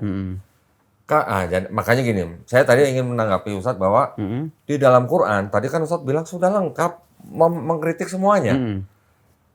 Orang Kristen yang yang Oneness, yang bilang bahwa Bapa itu Yesus itu Bapa satu pribadi bukan 3 pribadi, dibantah oleh Quran surat Al-Maidah ayat 72. Udah jelas, kan? Ya. Yang setelah kafir, Allah adalah Isa putra Maryam. Yang Trinitas dibantah oleh Quran surat Al-Maidah ayat 73. Ya kan, salah satu dari 3. Nah, saya mau koreksi gini tuh kok. Itu kalau orang yang sebagian pengkaji Muslim yang terpengaruh sama pikiran mereka, mereka nerjemahin thalith thalatha itu bukan salah satu dari yang 3. Apa? Yang ketiga dari 3. Oke. Padahal sebetulnya terjemahan yang benar itu gitu. Salah satu dari yang 3. Nah, saya udah bahas di sini. Jadi sebenarnya itu ngena gitu buat Trinitas itu kena. Tetapi kan ini bisa mengena yang Trinitas. Iya, kena gitu. Masalahnya gini, Tat. Di Quran surat yang sama, Al-Maidah ayat 116, kan bunyinya kira-kira bahwa Allah SWT bertanya kepada Nabi Isa, apakah kamu pernah menjadikan dirimu selain aku dan ibumu? Iya. Dan ibumu kan? Orang Kristen bertanya nih, orang Kristen yang Trinitas nih. Wah, Quran tuh nggak paham Trinitas. Iya. Kenapa Trinitasnya di Quran tuh Allah, Isa, dan Maryam, ibunya. Padahal Trinitas itu Allah, Putra, dan Roh Kudus. Itu kalau penjelasan profesor saya di Al-Azhar, itu ayat sebetulnya bukan dalam konteks menjelaskan Trinitas. Itu menjelaskan ketidaklayakan Nabi Isa dan ibundanya untuk dipertuhan. Bukan soal menjelaskan ini Trinitas versi Quran gitu loh. Oh enggak, gini. Saya punya pandangan gini aja. Ternyata di dalam kalangan Kristen sendiri, di abad-abad 4, Koliridians itu. Koliridianisme dan Menuhankan Maryam ya ada kan? 2 nih. Iya. Ada 2 kelompok nih, Ustaz. Yang satu Koliridianisme malah tumbuhnya di Arab Saudi, abad 4. Ya mungkin itu yang direspon sama ini Quran ya. Yang satu lagi namanya kelompok Kristen Maryamite. Oh, beda ya? Ya, sama-sama menyembah Maria sebagai Tuhan. Tetapi kan berarti kan Al-Maidah 116 ini kan membantah mereka nih. Iya. Artinya gitu. Artinya nggak berarti memukul rata. Ini Quran salah paham nih, nggak paham Trinitas. Enggak. Itu memang ada sekte yang pernah begitu. Ada, iya. Dan Quran mengkritik itu. Iya. Jangan bilang bahwa semua ayat Quran tuh mengkritik itu doang. Enggak. Jangan bilang Quran nggak paham Kristen. Iya, karena Kristen pahamnya pun iya. banyak gitu. Makanya kata guru saya gini, supaya orang itu nggak salah paham, sebetulnya ayat itu kalau dilihat konteksnya, bukan dalam konteks menjelaskan, ini loh Trinitas versi Quran, terus kita mengkritik ini. Bukan. Itu ayat menegaskan ketidaklayakan Nabi Isa dan ibunda itu dipertuhan. Kenapa harus ditegaskan begitu? Karena pernah ada sekte yang menuhankan Maryam. Tapi yang menariknya itu, saya pernah baca, saya lupa nama sarjananya siapa gitu loh. Mungkin sekarang sih sebagai sebuah aliran sih udah nggak ada ya. Apa tuh? Yang itu yang Maryamite. Iya, Maryamite. Sekarang sudah melebur kepada sebuah aliran yang tidak terlalu tegas-tegas menyembah Maria, tetapi di dalamnya masih ada unsur-unsur yang kecil gitu loh. Iya. Ya. Bahkan salah satu gerakan sekarang kalau Ustaz tahu juga feminisme. Iya, iya, iya. Di dalamnya masih ada benih-benih seperti itu menyembah Maria. Oh gitu. Ya, berarti kan kecenderungan mengagungkan secara berlebih itu ada. Gitu. Ada. Jadi Nah, Quran nggak anak-kronistik gitu. nggak Justru salah. ketika Kristen yang menyembah Maria itu tumbuh di daerah Arab Saudi, malah oleh gereja yang sedang berkuasa pada saat itu, mereka sampai bikin muktamar khusus, Tad. Iya. Konsili Efesus namanya. Heeh. 431 Masehi. Heeh. Menyebut Maria itu bukan Tuhan tapi Theotokos. Heeh. Sebagai bunda pengantar Tuhan ke bumi gitu. Berarti itu untuk merespon ini ya. Merespon yang kolinianisme Kolinianis itu. itu ya. Jadi Berarti pernah eksis kan? Pernah eksis itu. jadi buat kelompok. orang Katolik, Maria disebutnya sebagai bunda pengantar Tuhan ke bumi. Tuhan mau turun ke bumi harus ada yang nganter gitu. Iya, iya. Jadi kan Qurannya nggak salah. Enggak salah. Karena nggak Qurannya anak-kronistik. sudah pernah ada. Nah itu sayangnya saya sampai detik ini masih melihat pengkaji yang juga ikut-ikutan kayak gitu. Ini Quran ini punya trinitasnya sendiri. Jangan bilang Quran mengkritik trinitas orang Kristen sekarang. Lalu dari mana Anda punya kesimpulan begitu? Andai gini, let's say sekarang trinitas itu benar ya. Anggap ini anggap. Ya. Trinitas benar. Ya. Oke. For the sake of the argument. Iya, iya, oke. Tapi masalahnya begini, konsep keimanan dalam Islam, dalam Quran sendiri, itu bukan konsep iman yang sahih itu nggak cuma iman kepada Tuhan. Iman kepada Nabi Muhammad juga termasuk. Iya. Dan ada ayat Al-Quran yang meminta orang ahlu kitab, orang Kristen, untuk beriman kepada Nabi Muhammad. Kalaupun orang menganut Trinitas dan Trinitas itu benar, kalaupun benar, masih ada celah kita tidak menerima iman mereka. Kenapa? Karena tidak beriman kepada Nabi Muhammad. Iya, udah. Selesai. Nah, maksud saya gini, Ustaz. Tadi yang Yahudi dan Kristen atau Nasrani ini, kalau Nasrani yang menyimpang masih disebut ahli kitab, saya masih bisa terima. Karena dia benar-benar Nasrani dan punya nasab sampai ke Bani Israil. Iya, iya. Tapi kalau yang Kristen bukan dari Nasrani yang menyimpang ini, Nah, itu saya nggak apa ini bisa disebut ahli kitab? Gitu, Allahu alam, saya juga nggak tahu. Tapi yang saya tahu memang kategori ahlu kitab itu yang perdebatan, ranah Iya, perdebatan. iya. Hanya saja, ya itu tadi, kalau soal pernikahan tuh seperti sih yang relevan tuh sekarang tuh dulunya diharamin sih. Dua-duanya diharamin. Karena ya begitu, saya ngelihat bukan cuma melihat tapi mendengar langsung. Betul. Efek dari beda agama itu. Betul. Terutama yang diaspora di barat itu ya. Ya, Mereka suka curhat itu. Ih, ternyata nggak bisa loh agama itu jadi bahan permainan. Saya sampai beli bukunya Ustadz Nurudin. Nikah beda agama. Kenapa? Karena banyak orang datang ke tempat saya, Ustadz. Iya. Baik yang sudah nikah lama maupun yang baru belum nikah, calon-calon ini, yang beda agama. Jadi mau nggak mau saya bukain ini juga, saya bukain Bible juga, saya bukain Quran juga. Kalau di sini udah ada ayat Qurannya. Jadi ternyata Ustadz, 6 agama yang ada di Indonesia, 6-6-nya menolak nikah beda agama. 6-6-nya? 6-6-nya. Berarti even di Kristen sendiri. Even tuh, di Kristen, bahkan di Kristen ada ayat begini, Ustaz. Nggak berarti masuk sini. fair ya? Nggak masuk sini ya, Ustaz ya? Iya. Karena saya kan nggak ini, fokusnya ke tradisi Islam. Nah, nih, Ustaz. Saya sering memberikan ayat ini kepada siapa? Kepada orang Kristen yang mau nikah beda agama. Iya. Supaya mereka juga tahu. Iya. Berarti fair ya? Kalau di kita nggak boleh, mereka juga boleh ya? 2 Korintus Yang pasal ayat 14 ini? Iya, ayat 14. Janganlah kamu merupakan pasangan yang tidak seimbang dengan orang-orang yang tak percaya. Yang tak percaya itu maksudnya kita gitu ya? Iya.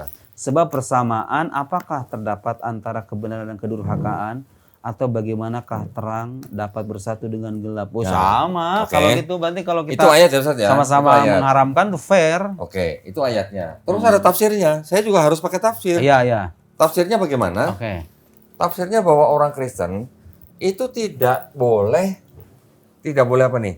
Bermitra usaha, Oh, golongan rahasia, pertemanan karib, berkencan, menikah dengan orang Islam. dengan orang di luar Kristus. Di luar Kristus. Ya, di luar Kristus ya bisa Islam, Hindu, Buddha lah. Sampai berteman karib aja nggak boleh. Masa sih? Loh. Tapi faktanya itu ketika tafsirnya. tafsirnya. Ini tafsirnya mereka. Nah, kenyataannya mereka berdagang dan segala macam itu lain cerita Urusan gitu ya. duniawi ya. Ini kan kita sedang bicara ilmu di dalam Iya, agama iya, mereka iya. nih. Saya ada buku begini, Ustaz. Bentar. Saya paling demen nih kalau lihat buku nih. Kalau nggak ada bukunya ntar sangkain saya ini iya, asumsi. Ini buku Full Life Study Iya, Bible iya, iya. ya. Oh, Ayat yang mantap, tadi saya bukain di sini. 2 Korintus.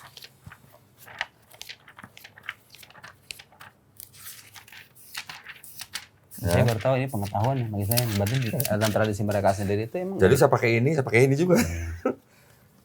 Saya tolong baca sendiri nih yang ini. Yang mana? Ini ayatnya tadi ini kan, ini tafsirnya. Therefore, believers must not be in voluntary partnership. Oh, udah jelas ini. Sudah jelas kan? Or in intimate association with unbelievers. Nah, Sampai segini ya? bahkan berteman karib pun nggak Di boleh. Quran mah pasti nggak dilarang loh. Enggak dong, kita bermuamalah dengan siapa aja boleh. Muamalah, iya. Nah ini coba begini. For such relationships cannot corrupt their relationship with Christ. This includes partnership in business, even in business. Mitra usaha, kan bisnis.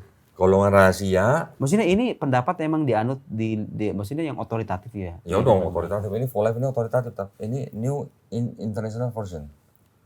Ada Bible-nya khusus new international version. Berarti enggak, pertanyaan saya, berarti kalau ada orang Kristen bisa sama orang Islam, berarti malah nggak ada agama mereka dong. Iya. Lah memang. Jadi saya bilang tadi, keenam agama di Indonesia ini melarang nikah beda agama. Iya. Tetapi, nah ini tetapi nih tadi ya, tetapi dalam prakteknya, Dalam prakteknya. yang Protestan dan Katolik ini bisa membuat dispensasi. Dispensasi. Apa misalnya yang Dispensasinya bagaimana? Yang orang Kristen atau Katolik ini, mereka harus menandatangani surat pernyataan bahwa mereka harus tetap Kristen dan Katolik, dan kalau anak-anak yang lahir dari pernikahan itu harus masuk Kristen dan Katolik. wah, kalau itu udah yang paling relevan memang mengharamkan. Ya kan? Nah, dulu kan gini, Itu ada kanonnya, Ustaz. itu ulama dulu yang membolehkan, konteksnya udah beda sama kita. Tahu. Ya dulu kan misinya justru ingin mendekatkan orang non muslim itu ke Islam, ya kan? Karena ditambah komunitas muslimanya masih dikit. Nah, sekarang muslimah sudah berakabrak. Nah sekarang mereka bisa punya dispensasi seperti itu. Berarti kan tidak alkitabiah kalau bisa sampai Iya. dispensasi. Ya berarti kalau gitu yang relevan diharamin dua-duanya. Ya, ini nama agamanya. Pemerintah kita sendiri juga punya Undang-Undang Pernikahan nomor 1 tahun 74 melarang Iya. nikah beda agama. Dan ternyata karena mungkin undang-undang ini kan juga baru ada tahun 74. Ini banyak keluarga di Indonesia yang orang tua kakek nenek dulu menikahnya beda agama, sekarang anak-anaknya jadi beda-beda gitu dalam Iya, satu rumah. iya. Emang benar itu Banyak terjadi yang itu. gitu, Tuh. Hampir tiap hari ada yang datang ke sini tuh Justru begitu. pendapatnya Grand Syekh Al-Azhar, Syekh Saltut bilang katanya, kalau seandainya diduga keras pernikahan ini menyebabkan anak keturunan mengikuti agama sang ibu, ini dalam konteks laki-lakinya Muslim, perempuannya misalnya Kristen, itu diharamkan. Nah, berarti Karena kan, ya itu kan tujuan dari datangnya Islam itu diantaranya melindungi agama. ya, Makosid syariah istilahnya kalau dalam bahasa. berarti kan ada kondisi tertentu nih, Iya, ya, iya. walaupun dibolehkan. Ya hukum itu kan sebetulnya kan itu tadi Iya. berjalan sesuai dengan ilatnya gitu. Ya. Kalau seandainya pernikahan ini berdampak secara negatif dan sekarang diduga keras pernikahan gitu dampak negatifnya lebih banyak. Pasti. Jadi kita menimbang secara logis, secara teologis saja ada ketimpangan kan? Pasti. Gimana coba sekarang ini muslimah atau enggak, maksudnya secara teologis itu sekarang konteksnya laki-laki itu kan sibuk kerja di luar ya, nggak sempat kadang-kadang memberikan edukasi gitu loh tentang agama untuk sang anak, diasuh sama ibunya, nah, ibunya tumbuh dengan agama, berarti kan ikut ibunya, Iya. mafsadatnya lebih banyak gitu. Masya Allah. Sekarang gini aja, beda budaya aja, itu bisa jadi potensi masalah. masalah besar. Apalagi teologi. Apalagi teologi, apalagi menyangkut keimanan yang mendasar gitu loh. Masya Allah. Nah, ini sekarang saya pengen dengar sedikit nih, apa ulasan Darussan Nuruddin tentang buku yang ini nih. Ya, jadi Boleh itu cerita sebenarnya nggak? kritik atas disertasi Profesor Munim Siri ya. Munim Siri ini orang Indonesia, sekarang mengajar di Notre Dame. Saya pernah terlibat diskusi juga di PT IKI waktu itu. Oke. Ya, tentu diskusi keilmuan harus tetap berjalan dalam ranahnya ya. Kita nggak ada masalah personal, nggak ada urusan pribadi gitu. Cuma pandangan-pandangan beliau ini seringkali cenderung terlihat membela Kristen, Oke. gitu kan? Tapi beliau Muslim ya? Ya ngakunya Muslim. Oh, Ya ngakunya sudah, Muslim. mau gimana kan orang mau sebagai Muslim, kita katakan Muslim. Ya. Nah dia sering bilang gitu, Quran ini nggak mengkritik akidah Kristen mainstream yang dianut sama orang Kristen sekarang. Quran ini punya kristologinya sendiri. Iya. Itu istilahnya. Iya, iya, iya. Jadi Quran ini istilahnya mengkritik kelompok yang oleh Kristen sendiri ditolak, katanya gitu.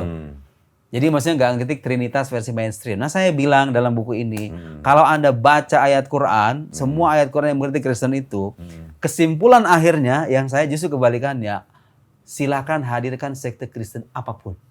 Quran mengkritik itu. Artinya nggak bisa nerima. Kalau pandangan beliau itu enggak, Kristen itu beriman. Kristen itu beriman dan imannya sah, valid. Quran jelas menyebutkan orang-orang yang membeda. Andaikan sekarang, makanya tadi saya bilang, andaikan Trinitas benar, nggak salah. Hmm. Tapi ada satu problem lain, Quran menyebut innalladzina yakfuruna bi ayatillahi wa rasulihi wa yuriduna ayyufarriqu bainallahi wa rasulihi wa yaquluna nu'minu bi ba'din wa nakfuru bi ba'din. Orang yang bilang kami percaya sebagian nabi, tapi ingkar kepada sebagian yang lain. Percaya Musa, Isa, Ibrahim, nggak percaya Nabi Muhammad. Quran mengatakan ulaika humul kafirun haqqan. Mereka itu orang kafir sesungguhnya. Jadi walhasil Quran nggak melihat cukupnya iman kepada Tuhan saja. Iman kepada Tuhan nggak cukup.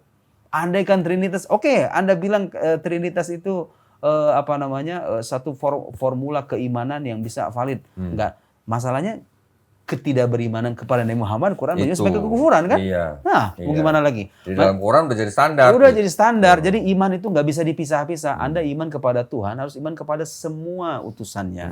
Malaikatnya, kitabnya, nabinya, hari akhir. Malaikat nggak pernah kita lihat, tapi itu dikabarkan sama semua utusannya. Kita harus beriman. Nggak pernah ngelihat Injil, ya dikabarkan sama Quran. Gini mungkin gini ya. Ini kan di dalam kitabnya mereka. Itu kan ada konsep seperti ini. Yesus adalah nabi terakhir. Iya. Tapi mereka borong, nabi juga, Tuhan juga. Oh iya. Dan menurut mereka setelah Yesus ini adalah Nabi Muhammad SAW adalah nabi palsu. Karena memang ada beberapa ayat yang menceritakan bahwa nanti akan ada nabi-nabi palsu. Nah sekarang sebagai orang yang seperti Ustadz Nuruddin pasti saya yakin punya standar yang jelas. Apa yang disebut dengan nabi palsu? Kalau nabi palsu ini kan berarti kan ajarannya harus berbeda dengan nabi yang asli. Betul kan, Ustaz? Iya. Saya sering memberikan fakta-fakta dan ayat kepada orang-orang yang tamu saya datang sini. Nabi Muhammad SAW, bedanya apa ajaran dengan Yesus atau Nabi Isanya? Dalam hal apa? Dalam hal konsep ketuhanan dan konsep keselamatan. Ini sama, nggak ada bedanya, Ustaz. Kalau masalah peribadatan lain cerita karena beda syariat. Akidah semuanya sama. Iya, Karena Tuhan juga sama. Betul. Tetapi kalau kita bandingkan dengan Paulus, beda. Paulus ini yang berbeda dengan Yesus. Justru itu yang dipertanyakan kan? Ketika Paulus mengaku dia melihat cahaya, mendengar suara yang dianggap bahwa itu adalah Yesus, ada kalimat Saul mengapa engkau mengenai aku, tetapi setelah Paulus mengaku bertobat dan mengangkat dirinya sebagai rasul ya bukan rasul ya, rasulnya mereka itu adalah pengikut Kristus. Tetapi Paulus membuat atau mencetuskan ide baru, Ustaz. Ide barunya apa? Dia menyebutkan ada yang namanya dosa yang dilakukan oleh satu orang itu siapa? Istrinya Adam. Itu yang menjalar kepada setiap manusia. Sehingga karena manusia sudah punya dosa, tidak bisa kembali lagi kepada Tuhan. Makanya Tuhan itu perlu turun untuk menebus dosa manusia. Ini dari mana nih? Ini dari Paulus. Ya berarti kreasi orang belakangan dong. Betul. Kalau gitu. Iya. Makanya saya membuktikan kepada orang Kristen yang datang ke sini bahwa itu adalah kreasi belakangan dengan cara bertanya seperti ini, Ustaz. Kalau orang Kristen, sebagai orang Kristen, kan beriman bahwa Yesus sudah mati di atas kayu salib untuk menebus dosa kamu. Betul dong, mereka begitu. Cinta Yesus, cinta. Kalau kamu ada di masa itu, nolong apa biarin? Nolong apa? Bantu tentara Romawi jalib Yesus. Bingung jawabnya. Kalau cinta ya harusnya menolong supaya tidak disalib kan. Tapi kalau tidak disalib kan gak jadi ketebus dosanya. Katanya itu lagi. Kamu bilang kamu beriman dengan mati Yesus di atas kayu salib untuk menebus dosa kamu. Betul. Yang nyalib Yesus berjasa nggak buat kamu? Siapa yang nyalib? Ada paradoks ya. Tentara Romawi, Gubernur Pilatus, Imam Yahudi, murid yang berkhianat yaitu Yudas Iskariot.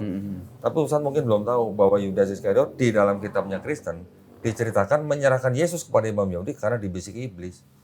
Oh iya.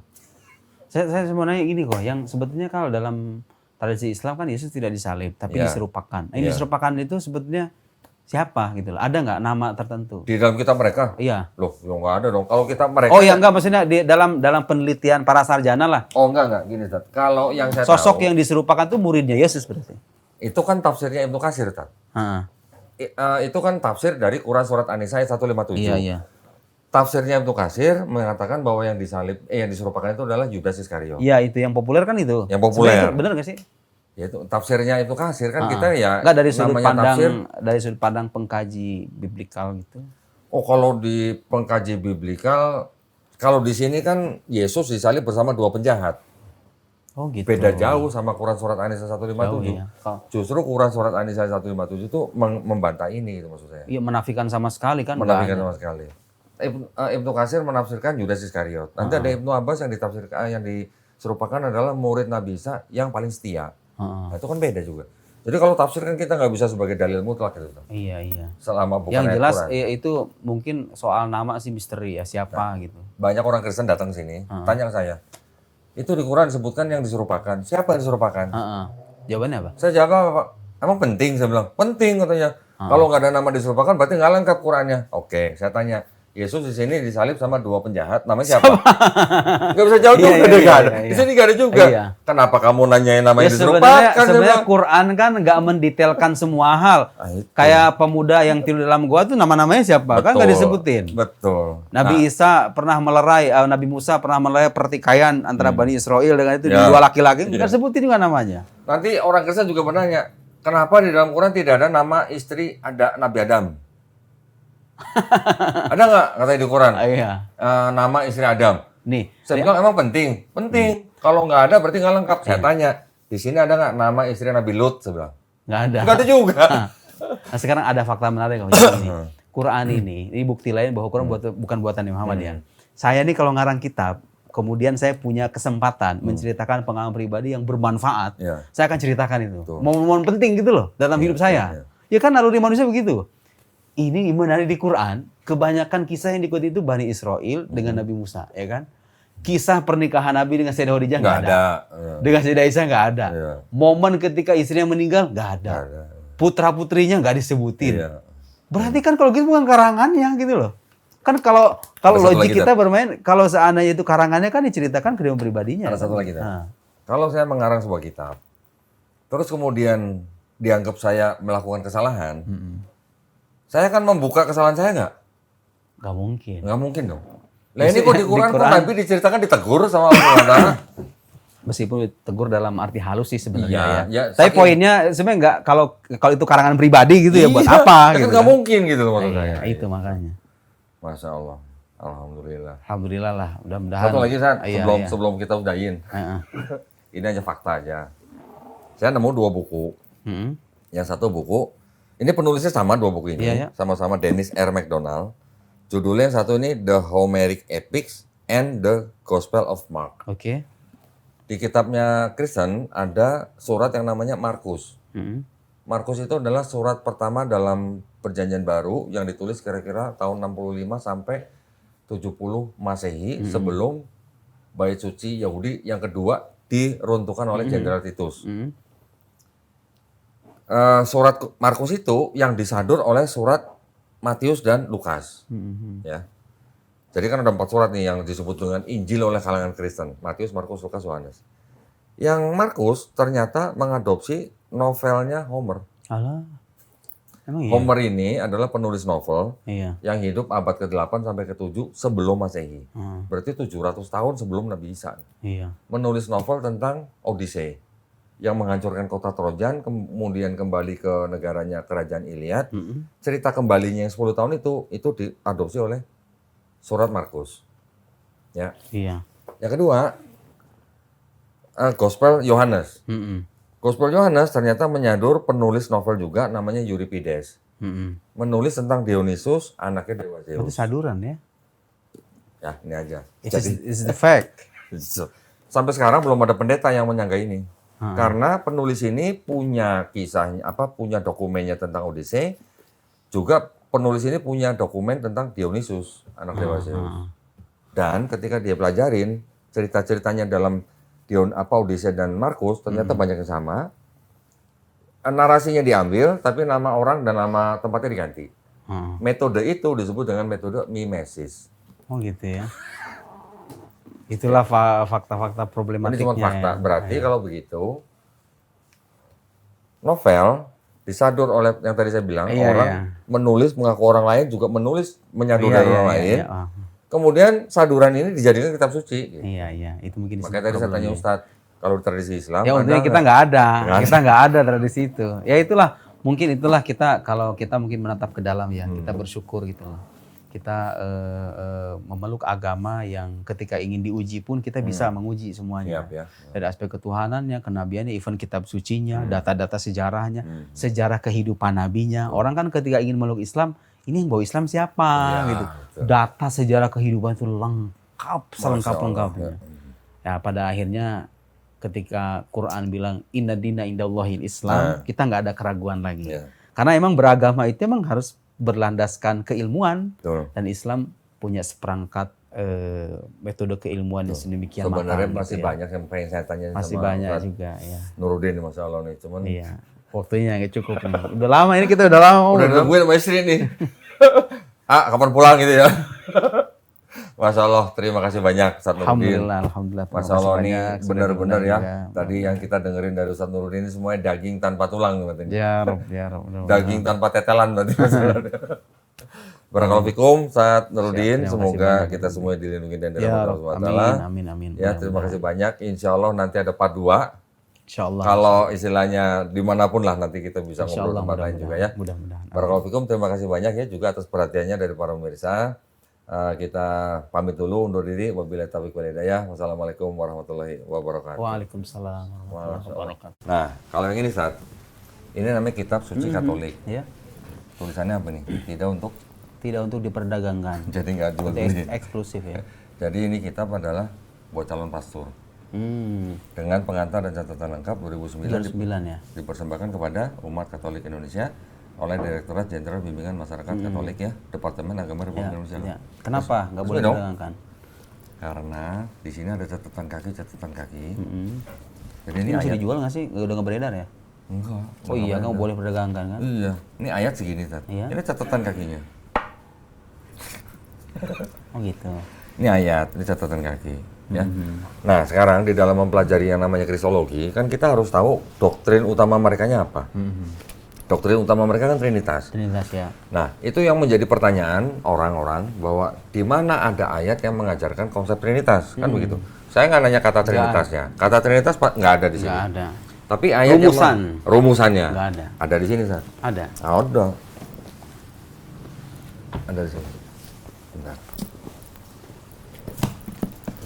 Ayatnya bunyinya begini, Sat. Rumusan Trinitas tuh bunyinya begini. 1 Yohanes pasal 5 ayat 7.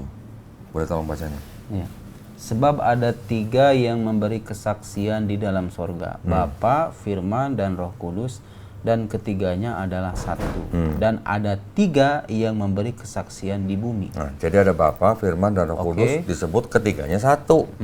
Inilah konsep Trinitas kan, Tat? Iya. Tapi ada catatan kaki begini. Bagian ayat Bagian ini. ayat ini tidak terdapat dalam naskah-naskah Yunani yang paling tua. Iya berarti iya. Dan tidak pula dalam terjemahan-terjemahan kuno, bahkan tidak dalam naskah-naskah paling baik dari Vulgata. Vulgata itu Bible dalam bahasa Latin di abad 4. Oke. Bagian ini kiranya aslinya sebuah catatan di pinggir halaman salah satu naskah terjemahan Latin yang kemudian disisipkan ke dalam naskah-naskah oleh penyalin dan akhirnya bahkan disisipkan ke dalam beberapa naskah Yunani. Karenanya bagian ini ya kalau tidak asli berarti wah ini buat disertasi saya nih. Ini chapter penting nih. Foto, nanti nih. foto, Sat. Di foto nih. Foto, Sat. Berarti ada pengakuan ya sebetulnya ya. Saya nggak asli. Kenapa saya tunjukin ke Ustaz Nurudin yang ini? Iya. Karena inilah satu-satunya ayat yang mengajarkan konsep Trinitas. Sementara di komentarnya begini. Iya, tapi ayat yang tidak asli seperti ini di sini banyak, Tat. Udah saya tanda-tandain. Oh ya. Banyak. Banyak Foto ya? lagi yang lain nih, contohnya. Sebentar. Oh ini penting nih halaman ini nanti saya fotoin. Foto. Saya fotoin. Contoh. Matius. Nih kayak gini. Ini udah saya tandain. Karena itu pergilah, jadikanlah semua bangsa muridku dan baptiskanlah mereka dalam nama Bapa dan Anak dan Roh Kudus. Ayat ini adalah ayat yang disebut dengan amanat agung, ya, perintah untuk orang Kristen mencari jiwa untuk ditarik ke agama Kristen. Ini ayat sisipan gereja Romawi di abad kedua. Saya punya catatan lain di kitab-kitab yang lain ya. Kalau di sini sih bahasanya sedikit beda. Ada yang seperti ini. Berarti Matius 17. Ini kan versi, nah sekarang versi yang beredar tapi bukan ini. Ini khusus calon pastor. Oh. Kalau yang dibawa sama jemaat yang ini. Nah, itu yang ayat yang tadi tetap disisipkan, tetap ada tapi. Ada. Ini yang punya jemaat. Ada ayatnya di sini. Tapi nggak diberikan komentar kayak tadi ya. Iya. Nih, bunyinya kan sama. Iya, tapi nggak ada komentar kayak tadi. Iya. Catatan kakinya nggak ada. Wah, itu fakta menarik nih. Ya seperti ini nih, tuh ayat ini tidak asli. Kalau dalam akidah kita kan hadis tidak aja asli. kalau nggak sampai mutawatir tuh Pokoknya harus benar-benar yakin akidah itu nggak boleh gitu. Artinya kalau di dasarnya. Islam kan tadi seperti Ustaz bilang, ada hadis yang palsu pun dipisahin. Iya. Kan? Kalau ini dimasukin. Nah ini masuk semua, ini campur semua. Iya. Nah, ini kan punya Katolik. Yang punya Kristen, ini 66 surat. Menolak 7 dari punya Katolik. Kalau yang 7 itu disebut Deuterokanonika. Iya, Ya kan? Yang Kristen sama-sama Protestan yang 66 aja, sesama Protestan, ada yang ayatnya di sini ada, di kitab lain nggak ada. Ya tadi itu. Ini sama-sama Protestan, Ustaz. Ini punya bahasa Indonesia, ini bahasa Inggris. Tapi yang ayat yang tadi dibilang pasti tidak asli, di sini ada, di sini nggak ada. Oh iya. Gitu. Ya berarti emang bener ya. Kan Quran tuh bilang yuharrifuna al-kalima amma wadhi'i. Jadi ada pendistorsian itu di Quran sini diakui kan. Yang tadi saya sebutin, tunjukin gini ke Ustadz nih, yang homework ini. Ini membuktikan Quran surat Ali Imran ayat 78 nih, Ustaz. Iya, artinya kalau kita mempelajari ini semakin yakin kan, berarti yang dibilang Quran itu bener gitu loh. Bener. Selama ini kan kita karena nggak mengkaji, jadi kita buktinya apa gitu. Ya. Justru Pas lihat begini kan, inilah oh iya, bukti-buktinya. buktinya. Yang disebut Quran buktinya ini. Berarti fair. Ya bener itu berarti yang dibilang Quran itu. Saya punya temen, pendebat juga. Ketika dia tahu ada buku seperti ini, dia ingat Quran surat Ali Imran 78, nangis dia, Tat. Serius. Masuk Islam? Enggak, emang orang Islam. Orang Islam. Begitu ngelihat ada seperti ini, ternyata mereka menyadur dari novel. Ustadz itu ingat Quran surat Ali Imran ayat 78, nangis dia. Iya, emang bener. Subhanallah ya. Ini mau difoto. Dulu, iya, foto man. Apa ya sini man? Ini chapter beserta. Ini kalau yang Alkitab versi Inggrisnya ada juga? Gitu? Ada juga nih. Ya itu tuh di sana. Kirain saya yang versi Indonesia doang. Mau yang bahasa Inggris boleh. Oh, Ustadz kalau mau apa namanya yang lengkap. Nah, disertasi itu menyertakan ini biasanya nih. Ini penting. Sebentar, Ustadz.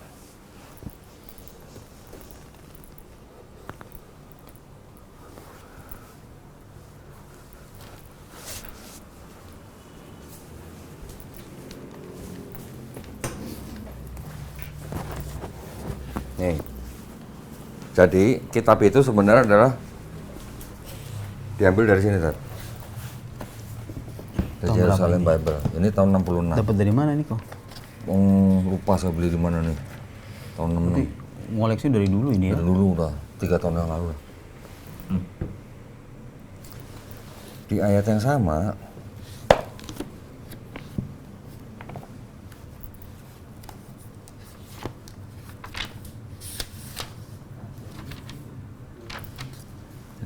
ayat ke-7.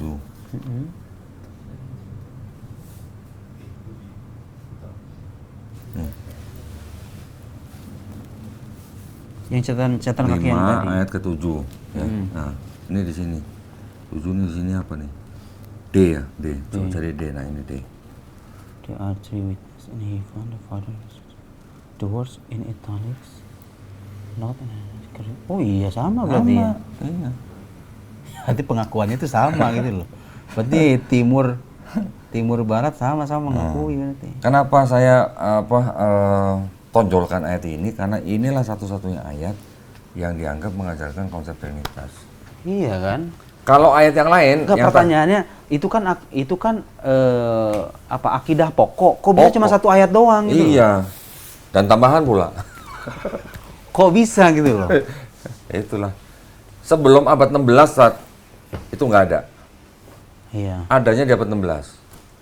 Dimasukkan ke dalam Bible namanya Textus Receptus yang disusun oleh Erasmus. Yang ayat itu? Itu. Nah, abad 16? Iya. Nih, sebentar. 16 Masehi? Iya. Ih, berarti Kan belum lama, baru 400 tahun berarti. terus yang konsili Nikea itu yang rumusan itu? Itu belum ngomongin Trinitas nih saya itu. Oh, belum. Belum. Ini yang tadi saya bilang di sini nggak ada. Di sini disebutnya Enggak, yang saya pahami Nikea itu udah merumuskan Trinitas itu. Belum ya? Belum. Konsep Trinitasnya akhirnya ditetapkan di Konsili Konstantinopel tahun 381 Masehi. 381. Jadi yang Nisea menetapkan Yesus punya satu hakikat dengan Bapa. Iya. Yang Konstantinopel menetapkan Roh Kudus punya hakikat yang sama juga dengan Bapa. Berarti baru ada sudah ada Bapa, Yesus, Putra dan Roh Kudus. Tetapi ayat yang menegaskan trinitasnya baru adanya di abad 16 Masehi. Ayat itu tuh. Ayat yang tadi itu. Iya. Nih. Sebentar. Yohanes. Di mana, Man? Telepon, Man. Udah di bawah di Indomaret. Oh, ya udah. Nih, terakhir nih. Late manuscript. And they are not found. Oh. Not Ini found in any Iya. Greek manuscript. Ini Alkitab yang ini kok yang Ini ini new. tanda-tandain itu ya? Ya, ini New International Version. Ini Bible yang diterjemahkan berdasarkan manuskrip-manuskrip dari yang paling tua. Iya. Ya, yang paling tua tuh abad berapa? Abad 4 Masehi. Saya nggak punya nih yang begini nih. Ini pasti di luar negeri ya? Kalau cari di Topet mungkin masih ada nih. Masa? Iya. Di Topet? Ini bisa beli di Topet. Masa sih? Iya.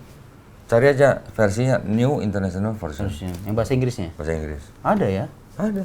Artinya yang catatan kaki barusan tuh Ada. juga. Pokoknya kalau semua new, ini. Ini juga ada nih catatan kakinya. Ini Ustadz kaget lagi nih ntar. Iya. Ini juga sering dipakai sama Kristen bahwa ayat inilah bukti Yesus itu Tuhan. Karena ada ayat yang berbunyi in the beginning was the word and the word was with God and the word was God. Iya, itu Ternyata, kasih yang saya dengar juga ya. ini lihat nih, Tat. Ini apa? Hellenistic philosophy. filsafat Yunani. Nah, iya. Iya. Dalam bahasa Ibrani. Kok Dani bisa bahasa Ibrani juga? Sedikit lah, saya dulu nggak mendalami lah. Enggak, saya Pak Ali ya? Pak Ali kan. Kalau Pak Ali mendalami bahasa Ibraninya, cuman dia bisa membedakan antara bahasa Ibrani, bahasa Arab, bahasa Inggris, dia bisa membedakan. Tapi dia tidak banyak mengetahui ada permasalahan apa di dalamnya. Oh gitu. Karena dia hanya mendalami bahasa filologinya. Tapi kalau saya mencari tahu ada masalah apa di dalam sini dan kitab Kristen. Berapa tahun sih kok sampai ini tuh, sampai betul-betul matang nemu semua ini tuh? Saya tuh dari 2012. Sampai sekarang? Ya sampai sekarang terus. Semakin hari semakin nemu yang baru-baru Iya, contohnya seperti yang tadi yang Homer itu tadi, itu juga baru itu. Baru itu? Baru itu. Dapat dari mana itu? Kanada? Amazon. Jadi sekarang kalau saya keluar di YouTube saya, silakan pendeta yang mau debat sama saya tentang nubuat Yesus dalam kitab Perjanjian Lama, nggak ada yang berani. Memang nggak ada. Memang nggak, menurut kitabnya Yahudi ya nggak ada. Tapi kan ini terjemahan udah dirubah-rubah sama Kristen. Iya. Nah ini nih data yang saya perlu. Jadi untuk membuktikan klaim Quran itu yang terjadi tahrif itu. Tahrif, ya. Berarti bener kan? Ya udah, ntar kapan Ustadz mau bikin apa di sensasi, main aja kesini. Iya bener, nah ada perlu saya kesini nanti. Boleh. Ini jadi dijemput sama istri gitu datangnya? Iya kayaknya saya ke bawah. Waduh, Masya Allah sampai dijemput.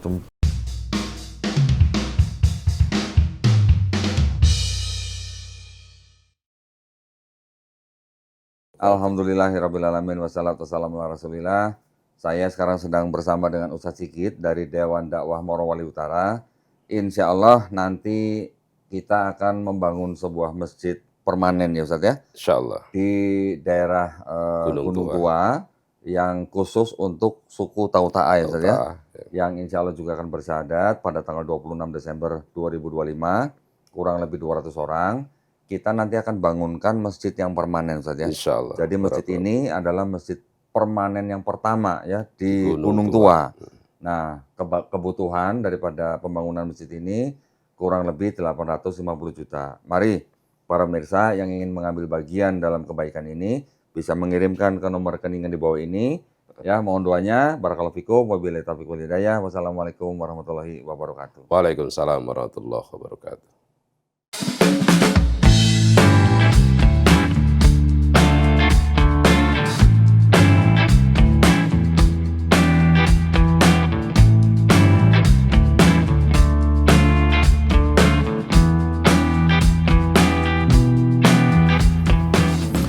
Nuhun pilah, gua upload foto, upload video pakai aplikasi update. Makanya install update kalau nggak mau kudet.